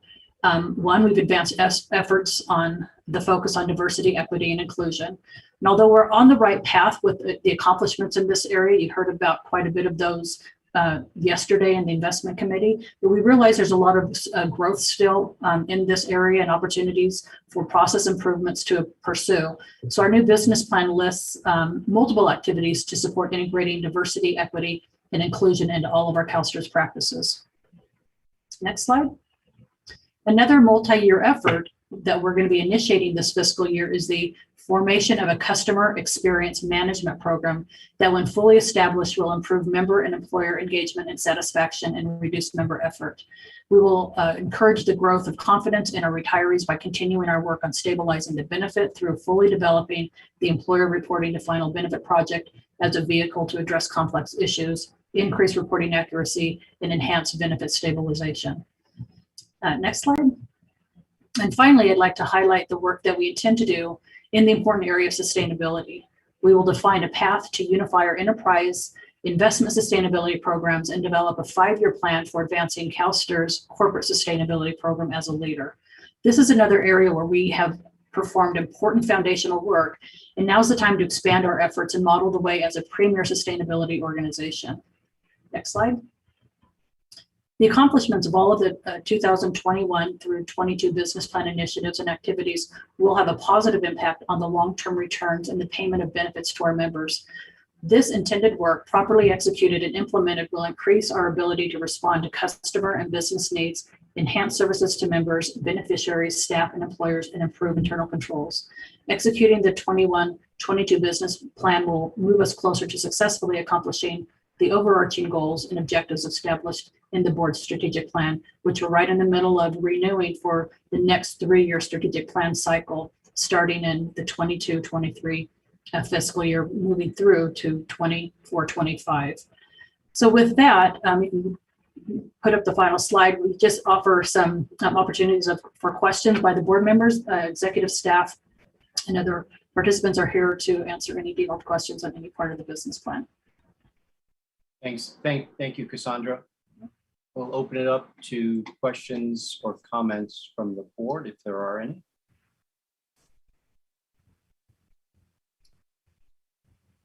Seeing none. Great. Well, we will move to the next item, which is, so thank you for the report, Cassandra, which is item 4, which is the state and federal legislation update.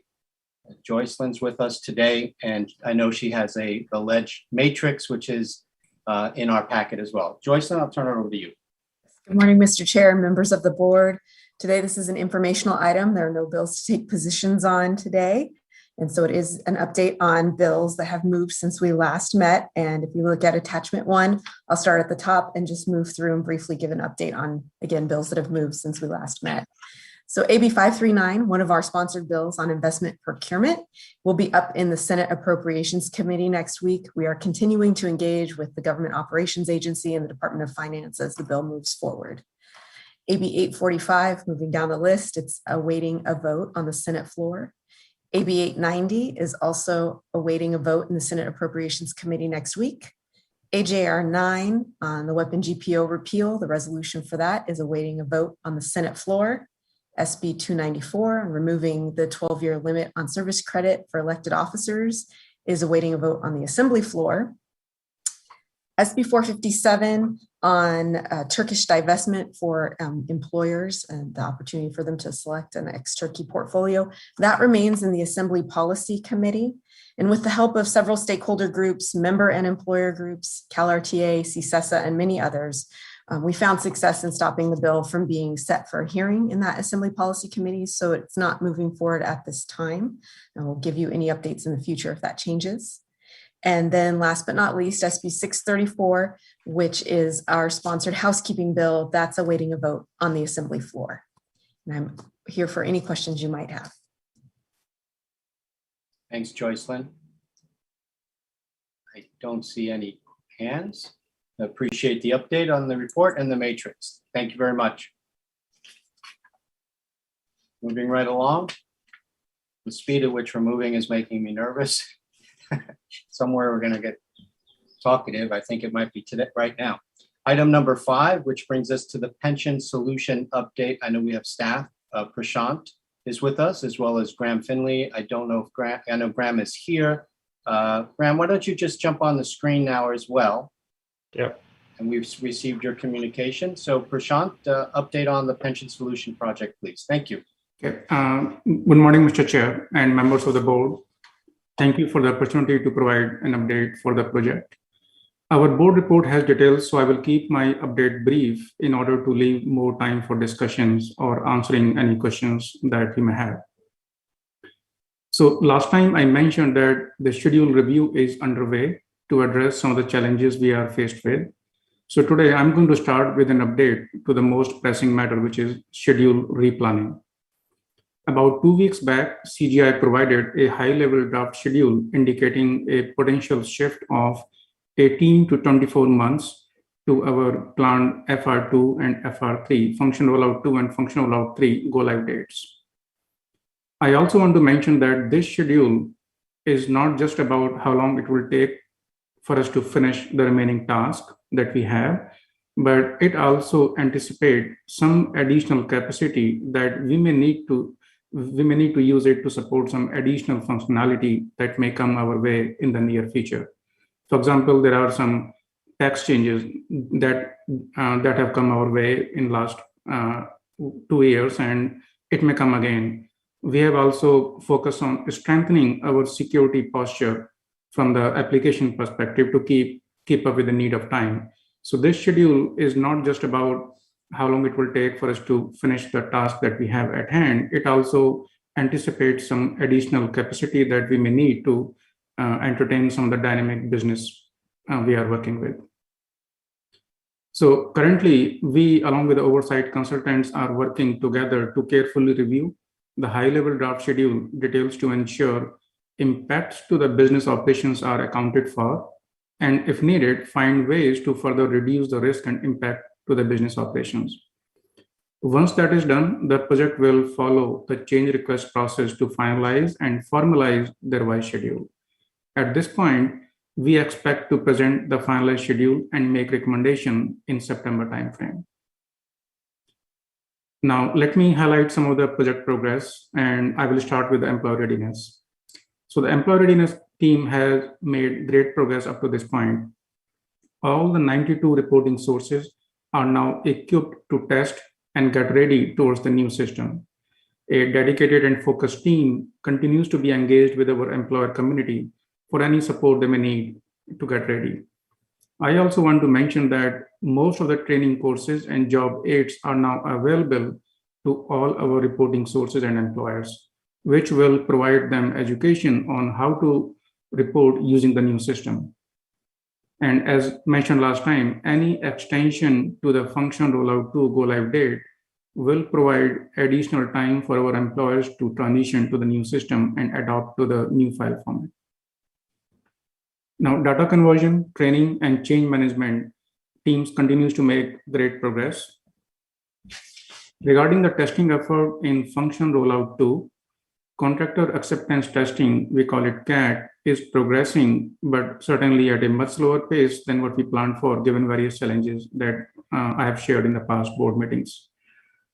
And there are many types of test activities, probably a little over 10, that CGI is either currently performing or they are supporting. They have recently completed one of the test activity, we call it system testing, and they are working through others to complete it. CalSTRS continue to make progress on UAT, but at a slower pace than planned due to various reasons, such as high number of problem incident report, also known as PIR, than what we expected. This adds to the unplanned workload for both CalSTRS as well as for CGI. At this point, about 46% of all the UAT test cases have been executed, and about 35% of all the UAT test cases have passed. Once the UAT test cases are executed and pass 100%, then regression testing phase will kick in to ensure system quality one last time before we go live. As far as function rollout 3 effort goes, as we reported in the previous update, CGI has redirected their FR3 resources to support FR2 CAT delays, which essentially paused FR3 progress. However, as CGI is able to make further progress in the FR2 CAT activities, they have started to resume some of those FR3 activities at this point. Now, while we have been able to make progress in various areas and determining a more realistic schedule, we also continue to work with CGI to address various challenges. Our report has more details, but I would like to highlight 3 today. The first one is around testing challenge. As mentioned before, testing progress is slower than expected for various reasons. And this high-level draft schedule that CGI has provided incorporates some of the lessons learned that we had from the past to be more realistic. The second is about CGI resource challenges. We, along with oversight consultants, are actively engaged and looking to CGI to overcome some of the staffing issues quickly and effectively This is a key to ensure that the proposed schedule remains viable. And the third one is the COVID situation. The project team still continues to operate almost 100% remote for last 16 months. And as situation is improving, we are certainly looking forward to identify opportunities where we may be able to gain some efficiencies from the fiscal work environment perspective. We have already identified a big conference room in our headquarters building that can house about 45 team members in one place with a proper social distance and all those safety guidelines. We just need to take into consideration various aspects before we could make final plans to be able to use some of those facilities. As a matter of fact, a couple of team members have already started using that space for a few days a week in our building headquarters. It goes without saying that Pension Solution project is one of the largest, most complex transformation project at CalSTRS, given its size, complexity, and the dynamics it comes with, as well as the importance and the value it carries for the CalSTRS future operations. And my sincere appreciation goes to hundreds of the project team members and the subject matter experts across the organization who continue to work very, very hard and make progress despite various challenges we have faced in the last 16 months while working remotely. And of course, to our executive leadership team and to board for their understanding and support in this project. We know challenges are part and parcel of such large and complex project, and our ability to stay persistent and focused while ensuring we find the best possible solutions to mitigate these challenges remains the key, and we as a team remains committed to that. That's all I had. I will now invite Graham to share any additional perspective from his independent oversight. I see a couple of board members' hands. If you wouldn't mind, I'd prefer to hear from Mr. Finley first, and then we'll take questions and comments from the board. So Graham, let me turn it over to you for your general comments, please. Okay, thank you. I think there are really 2 points I would make following up on what Prashant has said. The first being around the the duration of the delay. So the 18 to 24 months. That one factor to bear in mind is that's a result of bookending all of the activities that are needed in order to complete testing and get ready for go live together with sort of the new durations that have been revised based on the experience over the last 6 months in particular. But that doesn't translate into an implementation date. You can't simply sort of add that date to where we are today because of operational impacts. Plus, there are a series of conversations that have started around potential opportunities to think differently around implementation strategies and how that might make an impact. So we've got to be cautious about projecting a date directly out of that delay. And I know that's something that Prashant and the team are going to be working closely with CGI over the next couple of months ahead of the September board meeting to try and nail down. The second piece I think goes to sort of uncertainty and sort of level of confidence and so on. I would say we have a reasonably high level of confidence in the estimate that's being put forward based on the information that is known and the workload that is understood.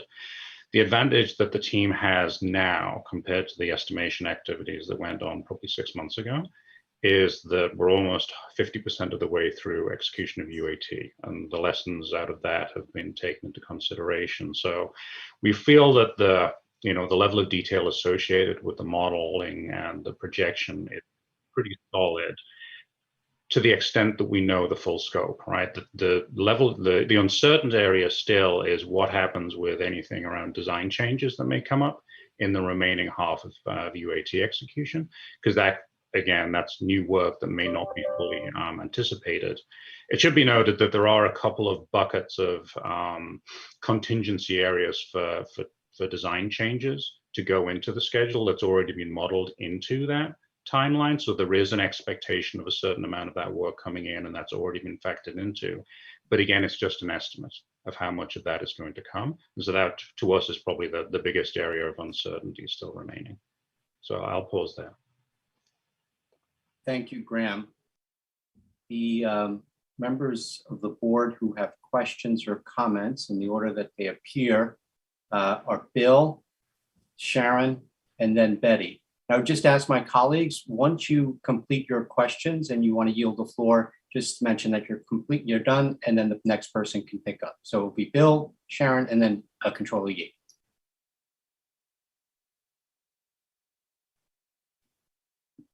Mute's off. Well, thank you very much, Prashant, for that presentation. And also thank you for providing us with a written response to questions that have been raised previously by other members of the board.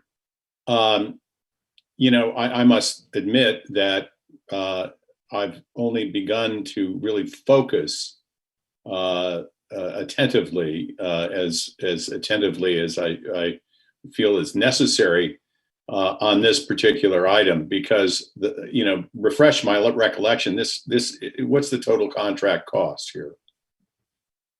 It's around $304 million. Okay, so you know, that's obviously real money, and we've been on track for you know, a fairly steady time. You know, the reports have been encouraging. And in the last 6 months, we've noticed that there's been some faltering here in the testing process, and we've got some issues. I guess my concern is this 18 to 24 month projection. Graham, I understand it's not an assurance, it's a projection. And the cost that will have, you know, to CalSTRS. And there were certain comments made in your written response to questions that gave me some pause. One on page 4 was CalSTRS and project oversight consultants remain concerned with CGI's resource challenges and their capacity/ability to resolve PIRs timely to meet the project requirements and timeliness. CalSTRS and project oversight consultants continue to follow up with CGI to address those challenges. That is of concern to me. You know, the cost that any additional cost here has to be measured in terms of, you know, what is the causation for these potential change orders. And I just would hope that we're conferring with experts in terms of the contract to ensure that our exposure here, given the hard work that I know that you, Prashant, and your staff and all of those at CalSTRS have put into this project, I hope we're getting some advice on the contract and certain exposure that might be incurred in the faulty you know, results that we've had in the last few months. And can you assure me that you're getting some advice?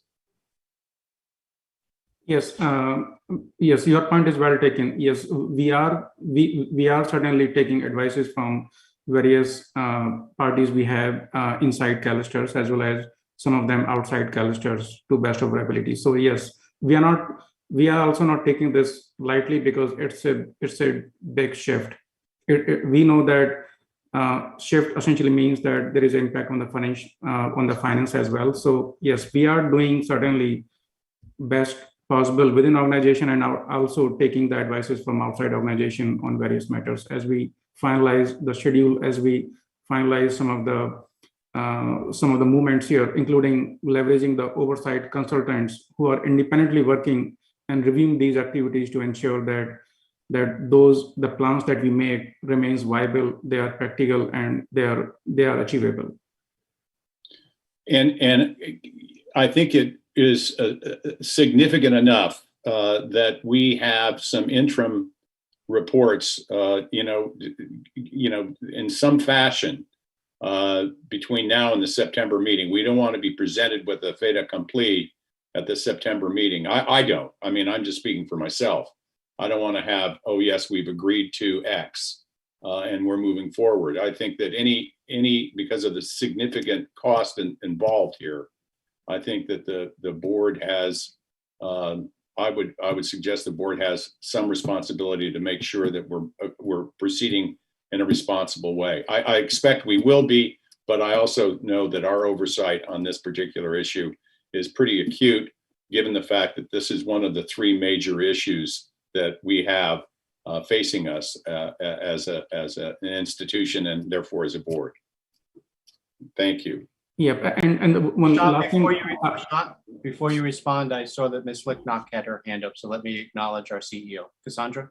Thank you, Chair Keeley. I just wanted to clarify, I think it's important that the contract is not 304 million. The contract is 170 million, just a little over 170 million with CGI. Our overall budget was 304, and that the other part of that is our internal costs associated with that and other vendor relationships that we have. So it is a big contract, but it's not that $304 million. But any decisions that will be made on budget and schedule will be made by the board. This is under your governance, and we will be doing our due diligence to provide you all of the information that you will be able to contemplate to make that decision on how we move forward and the costs associated with that. So we'll absolutely be working with you and providing you all the information that you need to make those decisions. Great. Thank you very much, Cassandra. Okay, we're going to go to Sharon and then Controller Yee, and after the Controller, Ms. Erden, and then Ms. Higa. Sharon? And Prashant, I do just, it's been a long time with COVID, and I do just want to make sure the staff hears our gratefulness from the board. I know I'm tired of Zoom. I can't imagine working on this project for the years and years that your team has been working on it. And so I just want to extend thanks to all of you out there that are watching us and working so hard on this project. It's like a marathon. I've run a half marathon one time. I don't know if I'll ever do it again. It's hard to do these long-term projects. And so thanks to the staff for their hard work on that. And I'm looking forward to getting that finish line soon. A couple questions, and Graham, I would appreciate your insight into this, since I know you provide consulting services to other funds that are looking at some of these projects.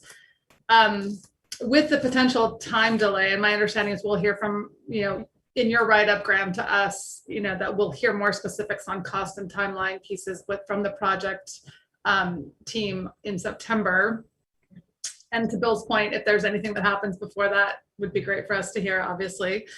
But I'm just I've been thinking a lot about these long-term projects and thinking about the speed in which IT is changing in the world, and thinking, how do you think about a project like this that takes 6 to 8 years potentially or longer, and then when it's completed, the potential now with kind of the speed of change, right? And everything that's going on with AI, it just blows my mind what I can do on my phone these days.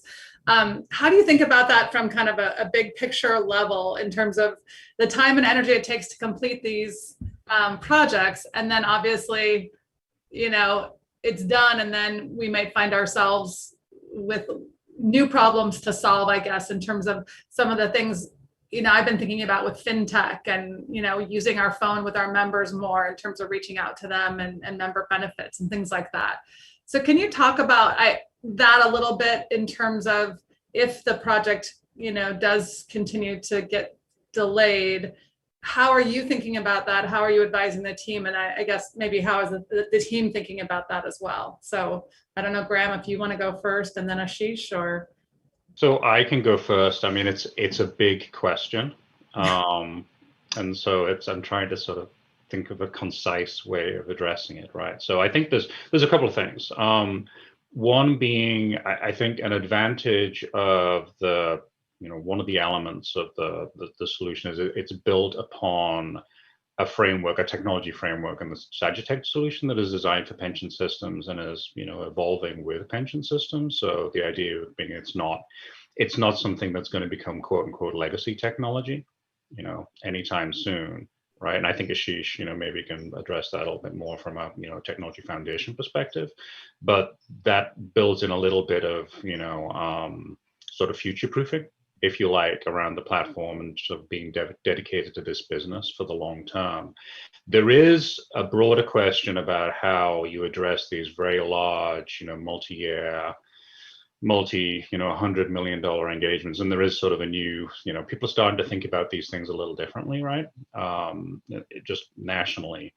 And I think there's the way that the pension solution project is starting to sort of adopt that in a way. There's a more of a concept around product management versus project management. So if you think about, and often people think about the iPhone as sort of an analogy, right? It's not sort of a thing that gets built and then you sit it on the shelf and then it never changes, but you basically create an instance of it that's usable, and then it evolves over time. And it's something that goes through a sort of an improvement and a maturation in a series of cycles. The length of time to get to that first, viable product is obviously very, very long in this case. But there, I think, and Prashant can talk to this, there's already, concepts for things that would be beyond the first implementation for enhancements and improvements, that this is not a solution that's going to be created and then be a static thing that then basically has to be replaced in 10 years, right, as another legacy. It's meant to be something that evolves over time, and then, every 6 months or however long, there's going to be enhancements, and both the functionality and the technology foundation will morph and evolve over time, and that's sort of the plan. I think the length of this particular project is sort of an example, I think, of, there's a generation, of these type of projects that we've all seen, whether within the state or just, with large government and private sector entities. People are looking to move to sort of smaller, more incremental type of deployments. And I think that's sort of the future of a pension solution too, is once, you get over this initial implementation, that you're going to see this evolving over time. And it's going to be, the project will stop, but the product management will never stop, because it's always going to be evolving. So with that, I'll pass it over to Sean. So I think I just will add a little bit. I think Graham said it all about the legacy project, but Sharon and the board, we changed our posture for last couple of years. We are doing a business transformation, digital transformation. We came up with the agile kind of mindset, and we changed that one. And I think when you're seeing this new timeline, we are adding some lesson learned and then putting in there also. So you didn't hear about, we have a Concur implementation recently. We are moving into the BIDW space, but we are not just doing like a cookie cutter kind of a big project with the 5-year plan or something. We are just going just a piecemeal kind of 6 months at a time, POC, get it done quickly, get the value out of it, what is ROI we are getting out it, and then moving forward with the big implementation. So there is a lot of change happening just like in last 3 to 5 years in the technology area, and we are reacting to that one. We are not proactively now working to make it that one is the part of our DNA.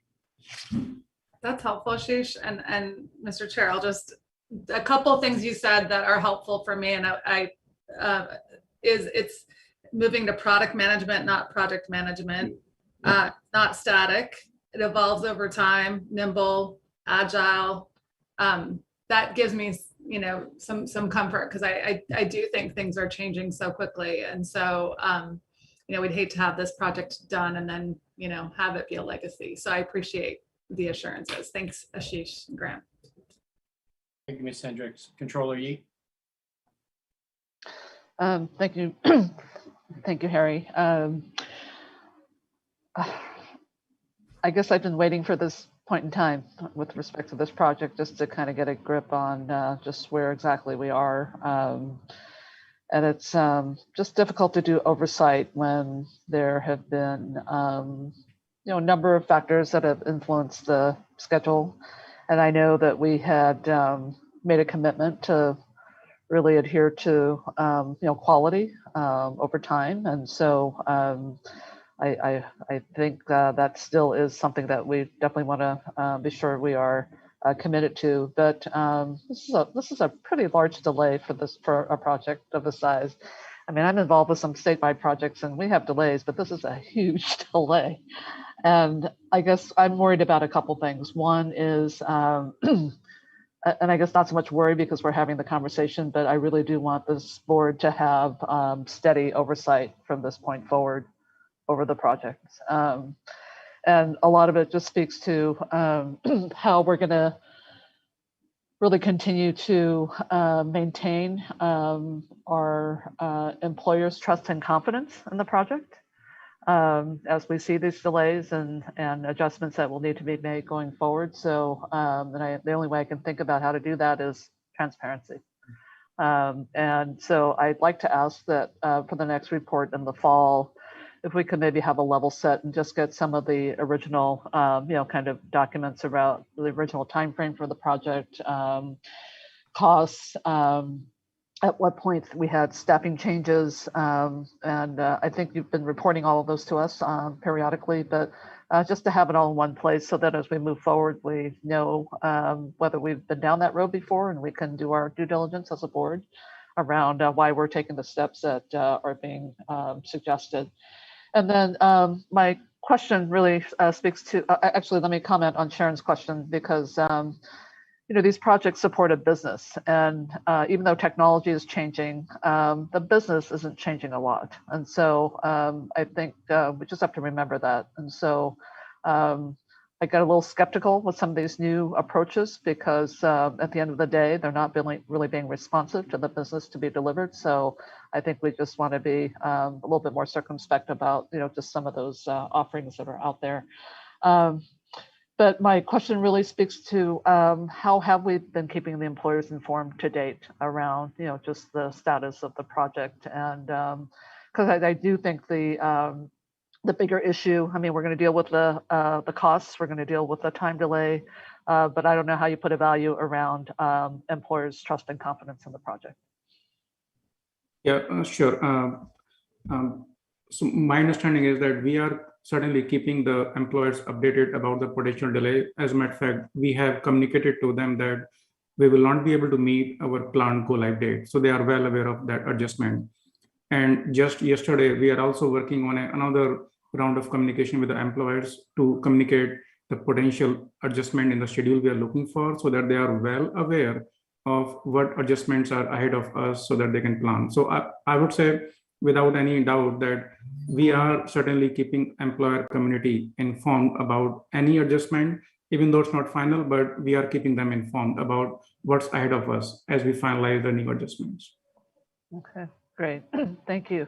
At some point, and I know Ram's aware of this because I've seen so much of Graham Thornton's work in this arena, which I think is always very helpful. But when the project is said and done, when we go back and actually look at the evaluate and review the project, aside from just looking at the product itself and certainly just the overall project, I would like to kind of have us explore kind of the process. I don't know what was employed at the beginning of this project with respect to getting vendors in to have a good sense of what they were going to be embarking upon. I know that's been a little bit more of a common occurrence where there is the ability to have vendor meetings, potential vendor meetings up front, and whether it happened for this project, I don't know.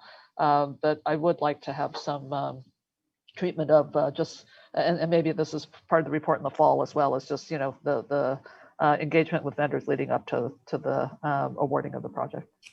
Yeah, we definitely will provide, Betty. Yeah. Okay, thank you. Thank you, Mr. Chair. Controller Jennifer Erden, and then Joy Higa. Thank you, Harry, and I'll add my thanks and gratitude to our staff. I had a couple of questions now, I guess, as the second newest board member. This may have been done, but at least in my experience, a project of this scale, you can only base, and as was referenced, our estimates on time and cost based on experience and then the data and information available at the time.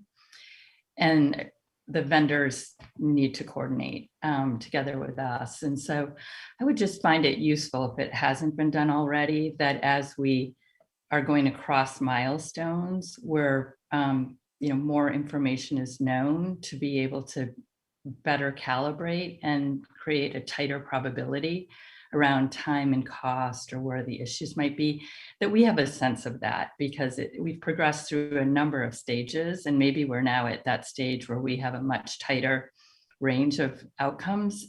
But understanding that helps, at least in my case, it helps me understand how to interpret the plans that we're seeing going forward. Secondly is, with CGI, with our vendors, it has been a long time that we've been working together. So just ensuring, as I'm sure you are, that we have the highest time and attention that we know how to calibrate what they're telling us, that all the roles and responsibilities and the handoff points are tight and well understood by the people who are on it on a day-to-day basis, would be terrific, just to confirm that that's intact. And then, given the long delay, with the true north on quality, that you will come to us if there are some of these trade-offs in agility, but with the mindset to quality and the business that we're serving, if you have recommendations for us to consider. Yep. Thank you, Ms. Oden. Yes, I think your points are well taken.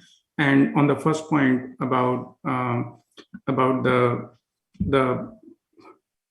using experience to come up with a schedule. So what you said is absolutely true, that the schedule was derived based on the vendor experience and our experience as well.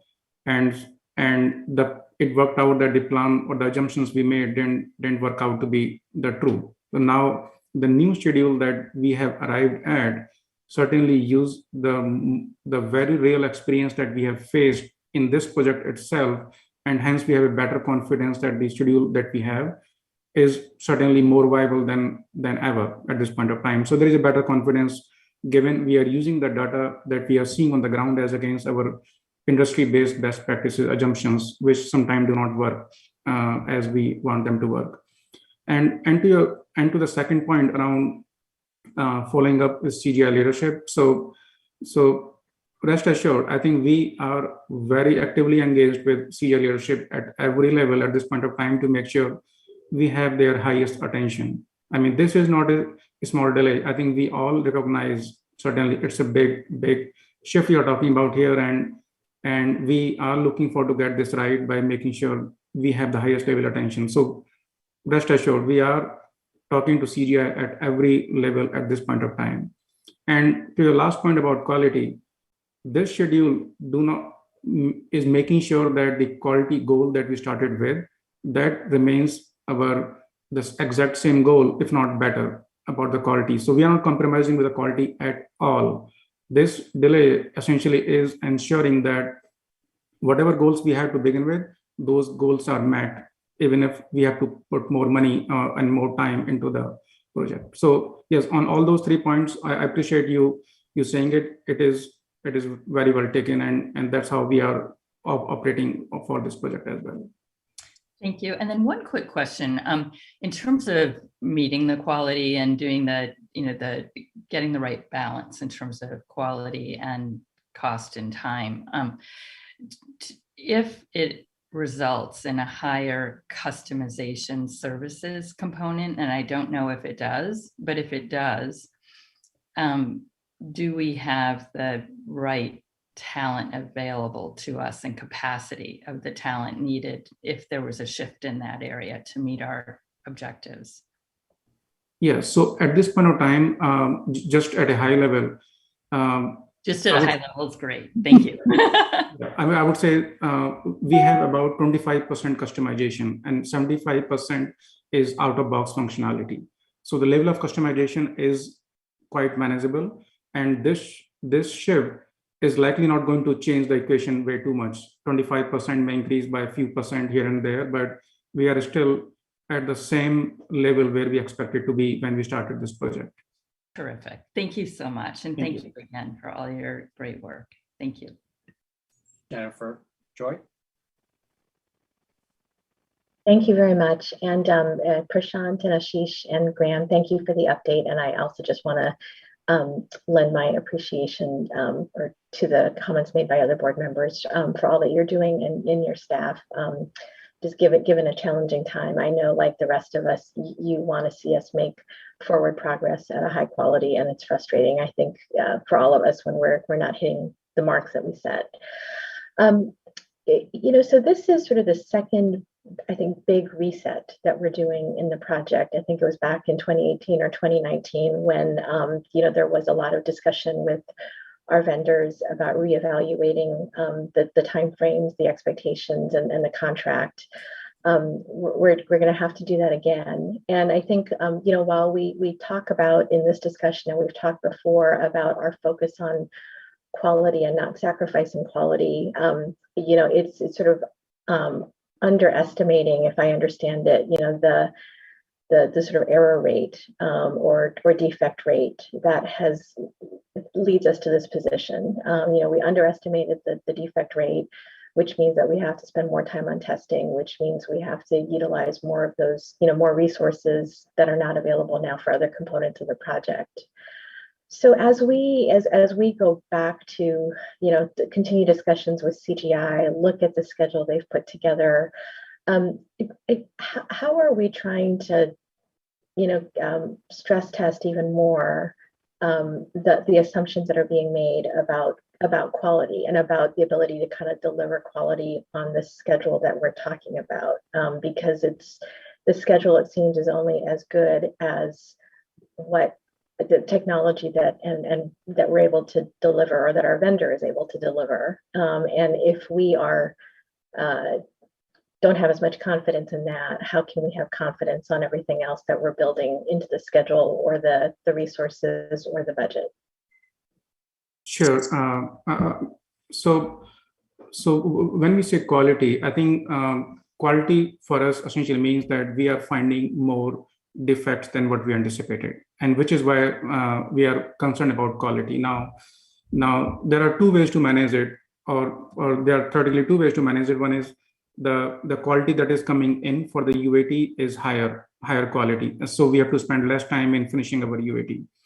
Or the second option is that we assume that we are going to have higher failure rate in UAT and then add more time to the schedule, because in the end we will need to be almost 100% pass with every test case before we can go live. So our goal, when we say that our quality goal has not changed, what essentially means is that we are looking to ensure that our UAT test cases that we have in about 6,800, 900 test cases, they all must pass before we go live. So that's the quality goal that we are still very much looking for to achieve it. Now, how we get there is what is being incorporated part of this revised schedule, where we are assuming we are going to face more defects or more PIRs in this process, and hence we should plan additional time to it. So, and I don't, sorry. Prashant, I'm sorry, can I just ask a question though? I think, do we know, and if I'm not asking the right question, then, then let me know, or Graham put me on the right track, but do we understand why we're getting more defects as we're doing the testing? I understand that we have some flexibility in where we set our tolerance for defects that we're willing to accept, but if we're getting more defects, how is it possible to address that with CGI in terms of why more defects are coming in than we had anticipated or planned for? So I wouldn't mind taking a crack at explaining this, because I think part of the challenge is it's trying to get a little bit sort of beyond the numbers and understanding sort of the terms, and trying to distinguish between what appears to be a quality issue versus what is really a schedule issue and a sort of a level of effort issue, right? And one of the challenges we have, and it's a normal sort of part of the testing process, but it can be a little confusing if you sort of new to the sausage making, if you like. But we're referring to these terms of problem incident reports, PIRs, right? Those are the things when people are executing a test, they find something that appears not to be correct versus what is documented should happen, and so they raise it, and that's a PIR. And there's a lot of those, and a lot more than perhaps we were expecting. But because you've got a PIR, it does not automatically mean you have a defect in the software, because there's a whole process that's happening. It's called the triage process that investigates that with CalSTRS and CGI sitting down. Okay, well, why exactly did this tester find a result that wasn't what we were expecting, and what exactly is it? And as it turns out, there's quite a significant number of those PIRs that are identified turn out not to be defects in the software at all. And it's not actually something that needs to be fixed. There's a whole range of different things. It could be data issues, could be interpretation issues. Maybe it's a problem in the design has to change. There's a lot of things that might happen, but it's all work, right? And so if you imagine all of the work that goes from those PIRs that involve, you can have half a dozen people involved in these conversations, and the end result is, well, we don't actually need to change the software. So it wasn't a qualities question at all, but it's eaten up a lot of people's time, right? So that is it's not all, but that's an element, right? A part of what I call the friction in the testing process, and there's a lot more of that than anybody was anticipating. I think people were expecting the testing process to be a lot cleaner than it's turned out to be. Similarly, the actual logistics of executing some of these tests has proven to be enormously complex in terms of setting up the data and then, running a set of tests, then realizing there's some kind of issue that has to be resolved and then resetting the data and running it again. Again, it's turned out to be significantly more, it's more complicated. So that's a lot of what's been leading into the workload. It's not to say there hasn't been more actual genuine defects than we've expected, but that's not the whole story. A lot of what's been driving the schedule is all of this other stuff, and while, COVID isn't the reason we're having this issue, we would be in this, like a similar sort of situation, even if COVID had never happened. COVID made it worse because people weren't able to sit down together, and it's just added more friction, which has just slowed things down. So that's all sort of part of it. And so it's a little bit of a complicated process, which is why the answer about why are we here isn't clean and simple. It's because the causes aren't really clean and simple as well. So I don't know how helpful that is, but that's sort of how we see the situation. I appreciated that, and I found it helpful because one of my concerns had been if we are sort of doing a reset and looking again at our schedule and the budget and the resources, I was concerned about our ability to rely on what we're getting from our vendor to as the baseline for making some of those decisions. That's still a component of it, it sounds like, but there are other elements that are not solely with the software itself, but that are part of the overall process that it sounds like we're learning from and are going to fold that into trying to drive to better, more accurate estimates of schedule and resources and staff to work on. I think that's fair. And what I would actually hope that we can do in the September meeting is, to the extent it's possible to do this in a way that doesn't overly complicate things, is to disaggregate some of this. So we can sort of show, what is really around like true defects versus just work that's been created for the testing teams by all of this other stuff that goes around it. And just unpack some of that just so you have a little bit more visibility, because I think that'll help inform the degree of confidence you should have in the projections going forward. Because part of what gives us at least a reasonable degree of confidence about the projections that have gone, that are happening for this, this new schedule, it's assuming essentially that same degree of friction going forward, right? But we do think there are actually opportunities to reduce it, whether it be just improving the processes, maybe getting people together in person to some degree. There are some of those opportunities, we think, but the project has been, relatively conservative in the projections it's making going forward. So I think to the extent that we can explain that maybe in a cleaner way, that would be helpful. It's just unfortunately one of those situations that as soon as you get below surface level, it gets very complicated and it can get very confusing to explain.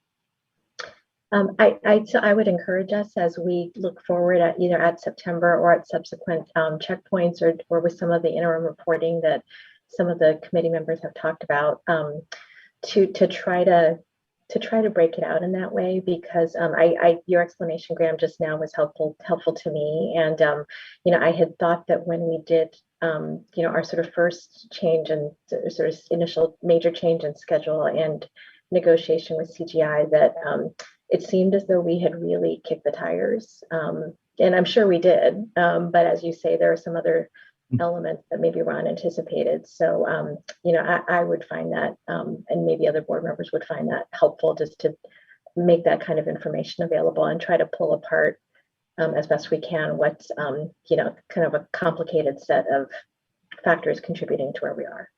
Thank you, Harry. Joy.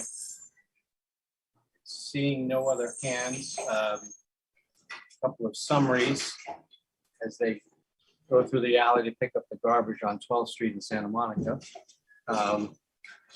One is Controller Yee has requested a single document that we can all look at in terms of essentially the history of this project and all the important decisions that we've made along the way.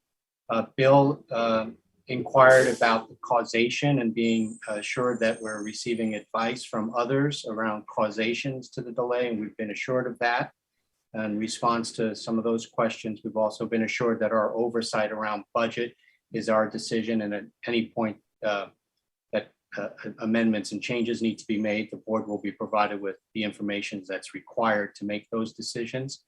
I think there's continued focus on quality, but also balancing, as Jennifer so eloquently spoke about, balancing quality, time, and dollars, and how do we do that? I think Joy's last comments were centered around breaking down some of these complex issues, and to the extent doing them in smaller chunks that simplify it would be helpful going forward. And then finally, Graham's comments around we would be in this situation regardless of COVID, but COVID has made it worse, I think was your comment. And finally, our continued appreciation and gratitude to the staff that's overseeing this material project and significant transformation that's in years in ongoing under stressful times. We appreciate your efforts and work, but the board has a heightened level of awareness around the risks associated with this project, not the least of which are dollars and time. So we will continue to look for the updates, and I hope I reflected everyone's comments well, that they're reflected in the minutes and in the reports coming forward. So thanks, everyone. Thank you. Thank you. That brings us to our CEO's report, which is item 6. Cassandra, there you are. Good afternoon, or still good morning, I guess.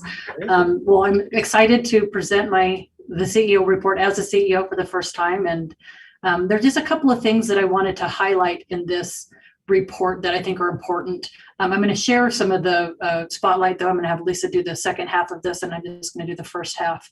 The thing that I wanted to highlight up front was the path forward update and the work that we're continuing to do at monitoring and preparing for changing our work structure in the workplace and things that are going on in the organization. As you know, in June, there were a number of changes that occurred that allowed CalSTRS staff to modify how we work together. We're no longer required to wear masks if you're fully vaccinated in the building, and that was new, and that was something that was really a pivotal point for us to be able to really look forward to coming back into the office to any greater extent, since so much of our work is talking to not only one another and talking to our members and talking on the phone. The mask wearing was really a deterrent for effective communication while in person, but I'm very happy that we're able to move beyond that. Fully vaccinated employees that do come into the office, they do have to provide an attestation that they've been vaccinated. We collect that and we hold that in a confidential manner through our human resources department. Unvaccinated employees can come into the office, but they must continue to wear a face covering indoors.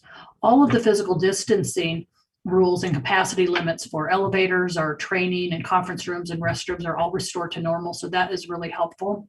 Prashant just spoke about, our testing teams coming back in and setting up the rooms in preparation for on-site working arrangements for them. And the physical distancing was something that we really didn't know how that was going to play out in the long term. And it's really helpful now that we have some breathability in being able to get back together and not have to be 6 feet apart when we're working together. It's very helpful. Visitors that come into the building, or any of the public that comes into the building, must wear a mask if they're not fully vaccinated, and we have signage posted that provides those requirements. If they are fully vaccinated, they can come in without it, but that is their direction to them. We are not going to require attestation or anything such as that, because those are not staff under our control. We continue to move forward with plans to reopen the offices in September, and we're going to be phasing staff back with a measured and conservative approach. All of the temporary policies that we put in place in response to the pandemic emergency are now being modified to address longer term hybrid telework arrangements. So we're currently reestablishing the building infrastructure for the return of staff working on site. During the pandemic, we've hired over 200 staff in a remote setting. And now we need to go in and look at how we're going to structure the building and where they're going to sit. Part of this as well is when we were leaving the building, we were at capacity. We were bursting at the seams and trying to condense our space and modify things in a more compact, measured manner to keep everybody in the same headquarters building. Now we're going to be looking at, we're going to be able to leverage people working in a hybrid model to be able to make sure that we have the space that we need as we continue to grow and transition into the headquarters expansion once it gets completed. And part of this is also reinforcing the redundancy that we need to create while we're working in a hybrid model. If something changes in the environment, we want to be able to react in a more measured manner rather than an emergency manner. So we will be making sure that we're building in those redundancies. We want to make sure that we understand what office equipment needs are of staff, those that we need to duplicate, whether they're going to be in the physical headquarters facility or in their home office, and then identifying what parts or what equipment is transportable, such as a laptop, so we wouldn't need to duplicate. So we're expecting this phased approach and the infrastructure preparedness to occur over approximately a 3-month period of time with a more stabilized state of a hybrid working arrangements by the end of the calendar year and probably moving into 2022. So those are the things that we're working on. Currently, we're really focusing on communications, change management, having staff be comfortable and confident that their health and well-being are at the utmost priority for the organization, but also understanding that our need to be able to service our members, invest, and pay our benefits are is the highest priority for us making these business decisions. And with that, the other thing that we wanted to point out was the headquarters expansion project and the status of that and the status of our permit process. And this is going to go through that unless you had any questions on the path forward piece. Okay. Oh, Karen? I don't know if I'm supposed to call. Yeah. I'll recognize it. Sorry. Okay. All right. I just have one question. When you talk about staff returning to office partially a few times a week or whatever that looks like, then the equipment, the hardware, the laptops will have to be in 2 different places. So is that, I mean, I'm sure you've thought about that, but I was just kind of thinking logistics. How does that work? So if you're remote, you have to be remote. If you're going to go to the office, you do that, and then you find some place that you can work while you're doing that. So it depends. It depends on the schedule that staff are going to be working in. So if somebody is going to be working 3 or 4 days, or even 5 days a week, they would have they would have their desktop, or if they utilize a laptop, they would have a workstation dedicated to them and have their equipment there, and they can keep everything there in their own setting. If it's somebody that's going to be working more at home, or maybe it's split, and they have a laptop, they can have a laptop. Most of our staff are working from laptops. I think they're all working from laptops at home. And if they come in for a couple of days a week, then they would bring their laptop and plug it in as though they were doing it at home. And if they don't have a dedicated workspace, we will have hoteling stations that they would be able to plug in, have their work setting there for whatever period of time they're going to be there, just as though they were working in their own office. Okay, and then those staff that had chairs and those kinds of ergonomic things that they've had at home, all those are going to be worked out as well for the benefit of the employees, correct? We're looking at all of those details. We haven't landed on everything. Okay. Exactly. That's why we're taking a kind of a phased in transition. Most of the staff have taken their chairs home, but because of the reduction in conference room capacity, and we have those conference rooms packed with chairs because we were elbow to elbow, We've really distributed the chairs that we had within the office in all of the different conference rooms to hopefully accommodate those that are coming in, during this transition phase, and then determine what office equipment we might need to add to our inventory to make sure that we have the redundancy and the duplicate equipment that we might need, and chairs might be one of them. Monitors might be another thing. Cameras might be one of the things that we might need to have duplicate equipment needs for. Okay. Thank you very much. And I didn't want to take. Thanks, Karen. I see Sharon's hand. Thanks, Harry. I just wanted to say, Cassandra, I really appreciate, I know Harry and I have been working really hard on agendas throughout the years and prioritizing, and I'm just glad that this is the #1 thing on your report to us, because to me, the transition, I like the path forward too, because we're not going back to work, we're really kind of moving forward into a new reality. And I know we're having these conversations with our campuses and our districts and our schools right now.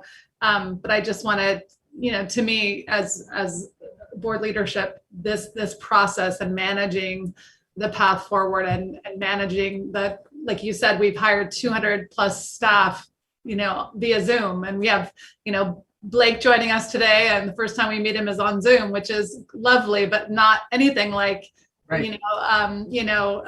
Frank being able to make him a cappuccino in the back room before the meeting or something like that. So I think managing this process, because we have so much pride in our staff, we have an incredible team.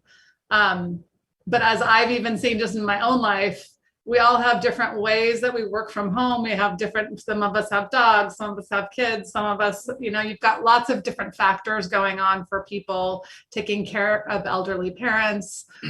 There's just a lot going on in people's lives. And I think managing and figuring out how do we best prioritize the mission of CalSTRS, right? And our mission, while also just being thoughtful about staff transition back, to me really is, besides the funding plan, which is always to me #1 in my mind, in the short run, this transition is key. So I'm just glad to see that as #1 on your list.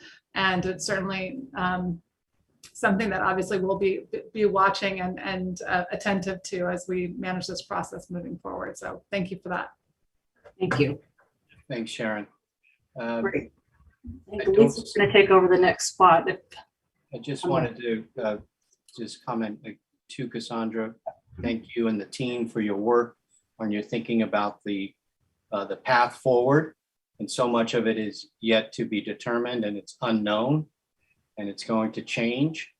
And I think there are a myriad of, as I mentioned yesterday, there are a myriad of risks associated with what the hybrid work environment might look like, some of which we know and others that we don't know. And certainly speaking for myself at this point, and it's my view, that simply because we can work from home doesn't mean we should work from home. At the same time, technology has advanced so much that there are ways that we can use it. But at the end of the day, we are a people business. We're so proud of our culture. We're so proud of our facilities.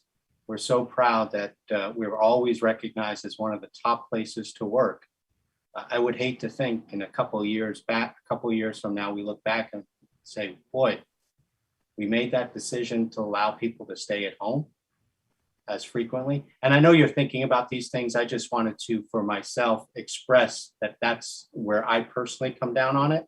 And at the same time, being open to where technology can be used to make CalSTRS an even more attractive place to work.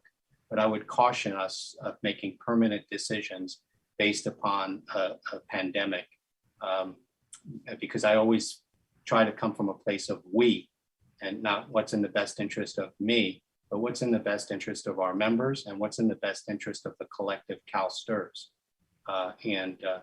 So something for us to all think about. So thanks for leading with that today. Thank you. Lisa, go ahead. I think, Lisa, you're on mute still.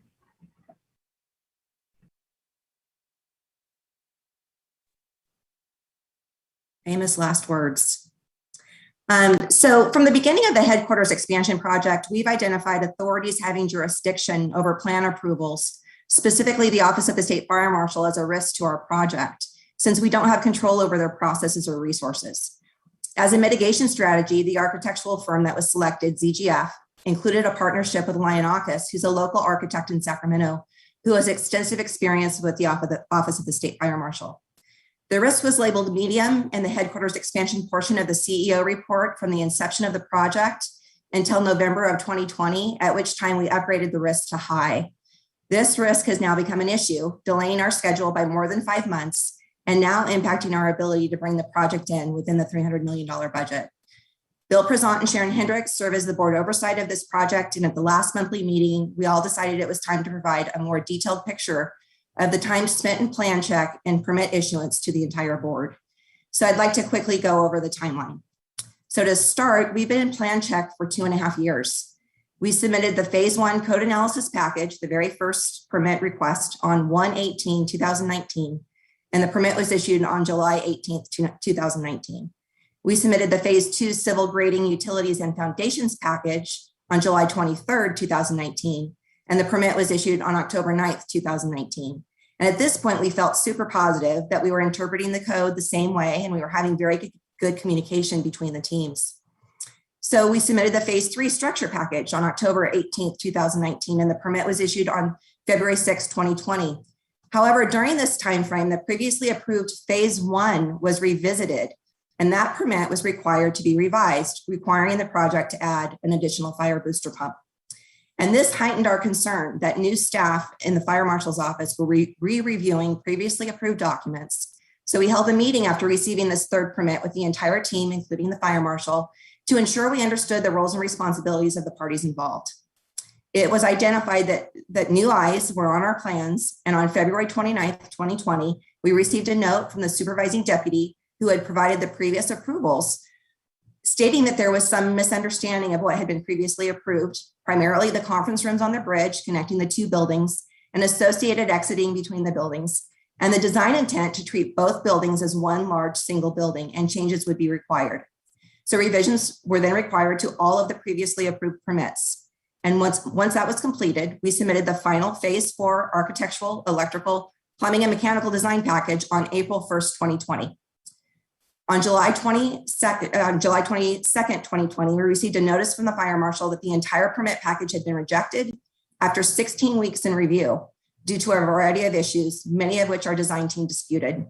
So we scheduled a series of meetings between July and August to identify the key issues and establish a path forward. A new issue was then discussed related to the occupancy calculations, and the fire marshal once again required revisions to our previously approved permits. The opinion of the fire marshal indicated that the occupancy would be above 5,000, which would require moving to the next higher seismic criteria. It took another 4 months before we could get a meeting together to discuss a resolution to this issue. And once received, we once again revised phase 1 through phase 3 documents, and new permits were issued in February of 2021. The revised phase 4 permit package was resubmitted on February 24th, 2021, almost a year and a half after the original package was submitted. The fire marshal did allow us to avoid what they call bin time by committing to prioritize the final permit processing in their workload. We received 21 pages of comments on the phase 4 package on April 30th, and our team quickly responded to the comments by May 25th. An attempt was made to conduct a virtual meeting with the plan checker. However, due to the lack of availability by a supervisor in the fire marshal's office, we were unable to make that happen. So clarifications were all made via email. On June 18th, we agreed to defer the fire sprinkler and fire alarm scopes of work to expedite approval of the architectural plans, which is our scheduled critical path. And throughout the month of June, Jack was in constant communication with the supervising deputy at the state fire marshal's office. And based on her comments, we fully expected to have resolution to the final issues with a face-to-face meeting to finalize. And this didn't happen. And then earlier this week, we received another 12 pages of comments from the fire marshal's office, and another request to meet face-to-face to sort out the remaining issues is pending.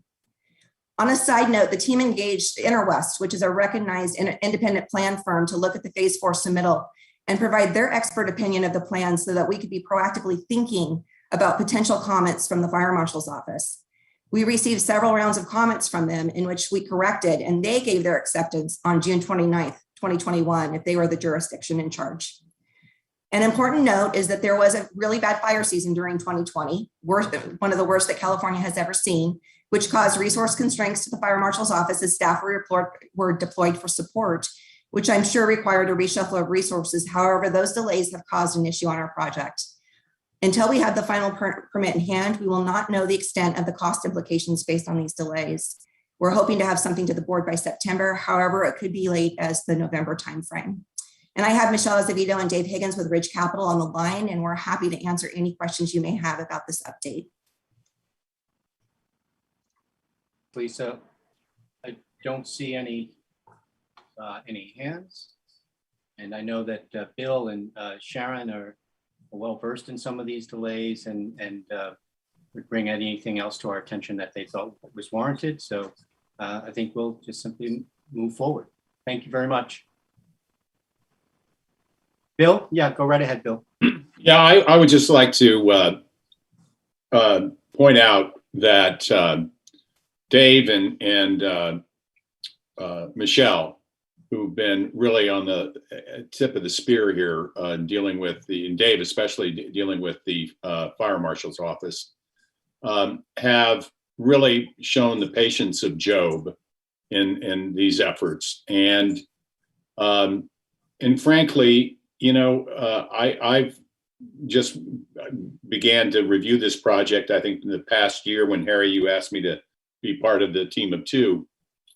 And I must say that, you know, at the outset, I was very concerned about the fire marshal's dilatory attention in response to these issues. And I was, you know, it was pointed out to me that historically, you know, within the contracting community, to put any pressure on the fire marshal to move with any speed can oftentimes result in retribution, which is a rather disturbing concept.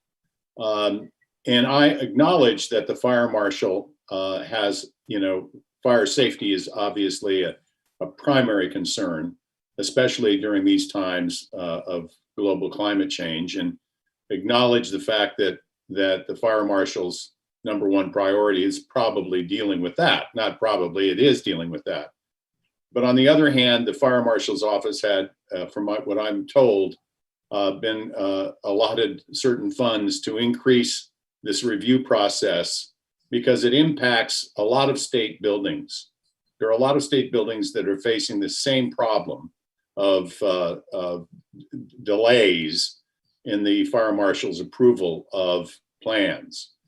And so, you know, I would just like to, you know, suggest that, you know, whatever we do, we try to get a meeting where we can get everybody in one room where we can sort this out, because the cost of this is running up. I mean, it can be, you know, I think the last report was the delays were in the range of about $4 million.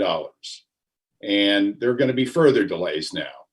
And so, you know, we have a contingency in the contract, but we're going to be above that contingency. So we're going to have an overrun here, potentially. I mean, there may be ways that we can deal with it, but those ways would result in us scaling back the nature of the project, doing away with the on-site childcare facility, you know, reducing the capacity of the cafeteria in the building.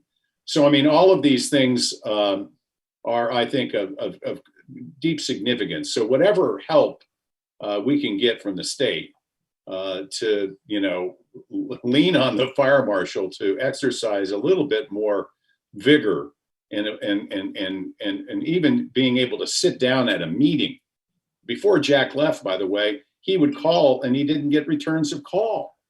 And so, you know, quite frankly, I blew a gasket at our last meeting with the staff. I mean, this is just simply wrong. You know, the state can't permit this kind of thing to happen, even though I acknowledge that fire safety and these times, that's the number one priority. But you were also increasing the cost to every state agency that's building is in plan review for months and months and months. So anyway, I just wanted to add that. Thanks. Thank you, Bill. Appreciate your and Sharon's continued oversight on behalf of the board. Okay, back to you, Cassandra.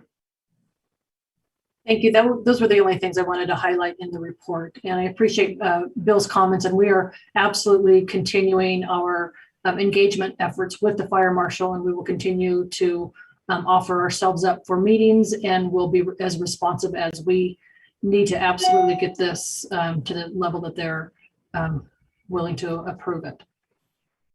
So with that, I think that wraps up the CEO report. Thank you very much, Cassandra.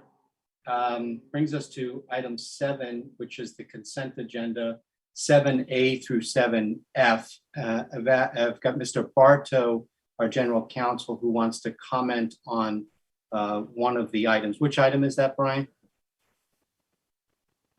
You're on mute. 7F, the review of delegations. Okay, before we get to you, Brian, are there any board members that want to pull any of the items on consent? Okay, seeing none. Brian, I'll turn it over to you to comment on. Yes, Ms. Bell. I do have one item to read for 7A, a decision by the board, but I'll defer to you. Would you like to do that first? Go ahead, Ms. Okay. Bell. Do that for 7A. Thank you. Okay, great. So this is from the ARM Committee, Audit and Risk Management Committee. By the direction of the Audits and Risk Management Committee, the motion is to approve the 2021 calendar year internal audit plan with amendments as provided on page 4 of item 4 of the committee materials. Thank you, Ms. Bell. And I'll turn it over to you, Mr. Bartow. Brian?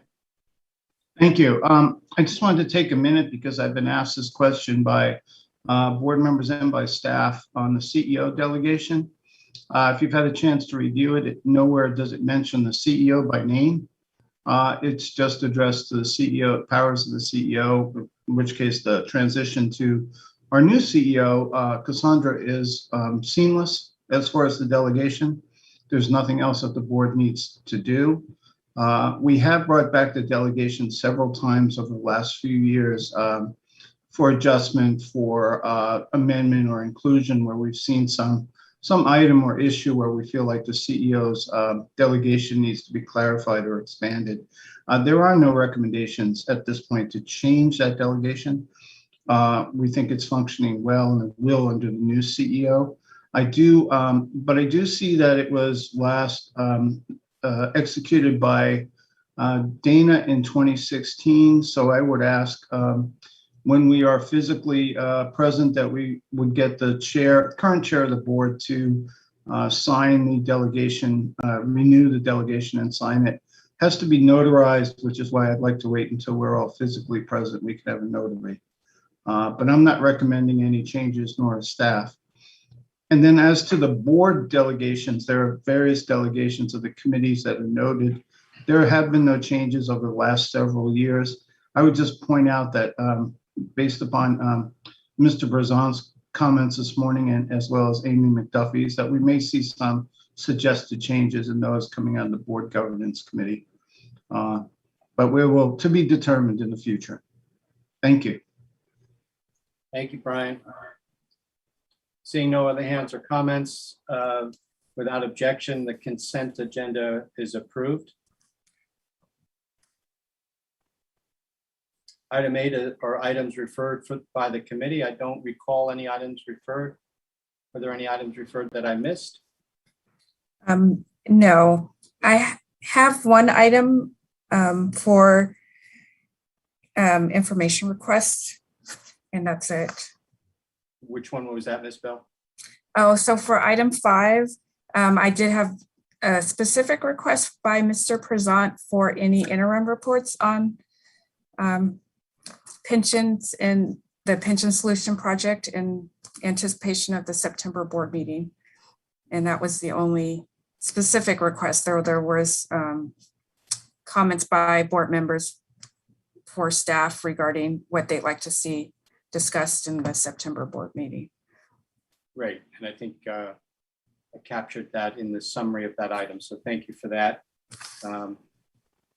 Item 9 is the new business items. I don't believe we have any new business items. 10 is the draft agenda for September. I see our Cassandra's on. Cassandra, do you want to comment on any of those items that we'll be addressing in September? Just 3 things. I already mentioned that we are adding 2 items that were missed from the work plan, and that's the proposed operating budget concepts and the enterprise risk management report. So those will be added. The only other thing that I would pose to you as the chair, Mr. Keeley, is postponing the pension solution system functionality maybe later in the year in January to allow us and staff to work and do all the due diligence they need to do while they're going through the schedule shift and renegotiating any changes that might be made in the information that we're going to be preparing and compiling for you to make any decisions. So I would just offer that up if you would like to move it maybe to January where there might be more time, or we can still do it, but I will leave that up to you. Yeah, why don't we determine that to be determined? We'll just if we need to pull it, we will. I think we should follow your suggestion. Is probably September is not the proper time. So thanks. Anything else, Cassandra? Nothing else. Okay, great. Thank you. Brings us to public comments. I believe we have a member of the public. Ger, do we have a member of the public that would like to address us? Yes, we have 2 members of the public in queue. 3 minutes each, please.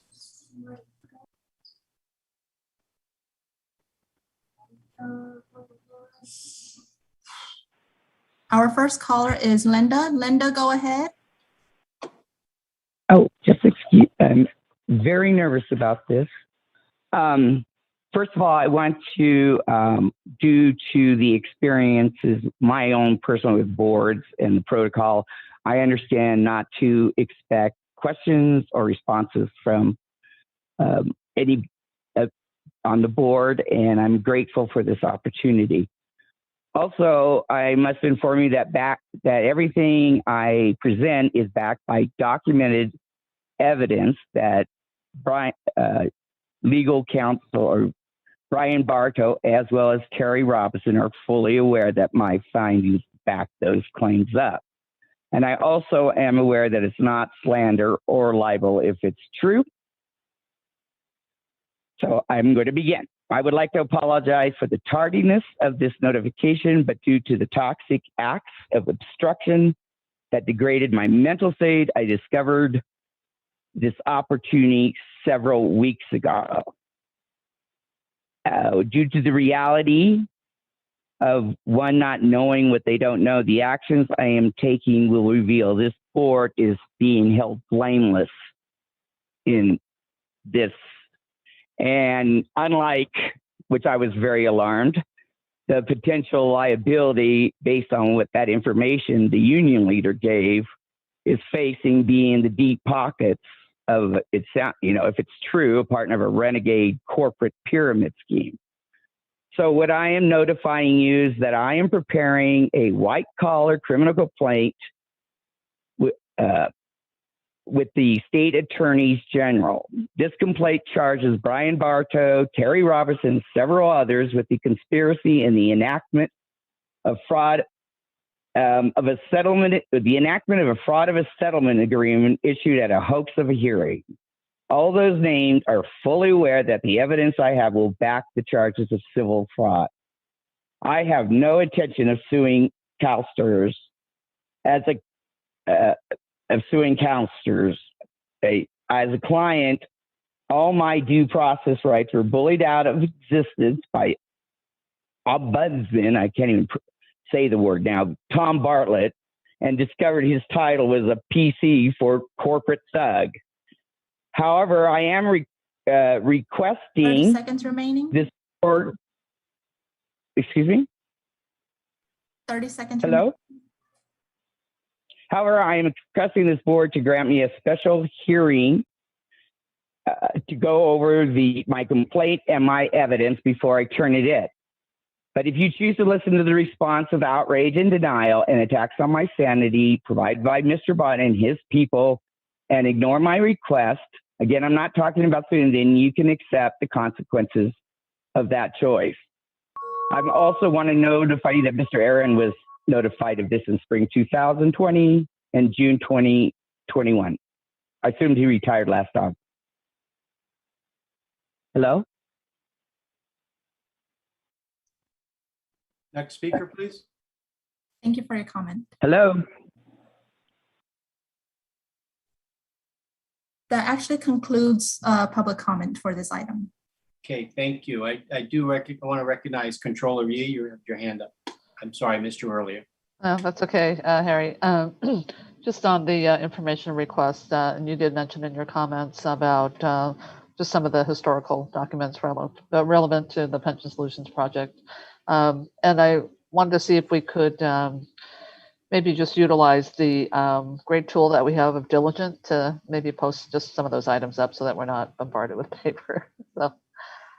It's a terrific suggestion, and if we could have staff come on to acknowledge the request that they heard it, they recognize what it is, and that in the appropriate time, we would get notified with an email that those materials and that document has been posted to Diligent for our review.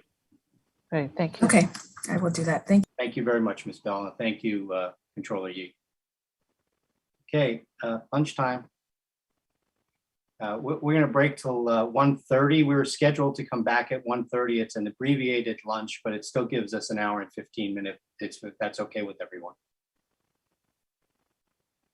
Okay, good. We'll see everyone at, and we have to log into closed session at 1:30. We'll see everyone then. Take care.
Good afternoon, everyone.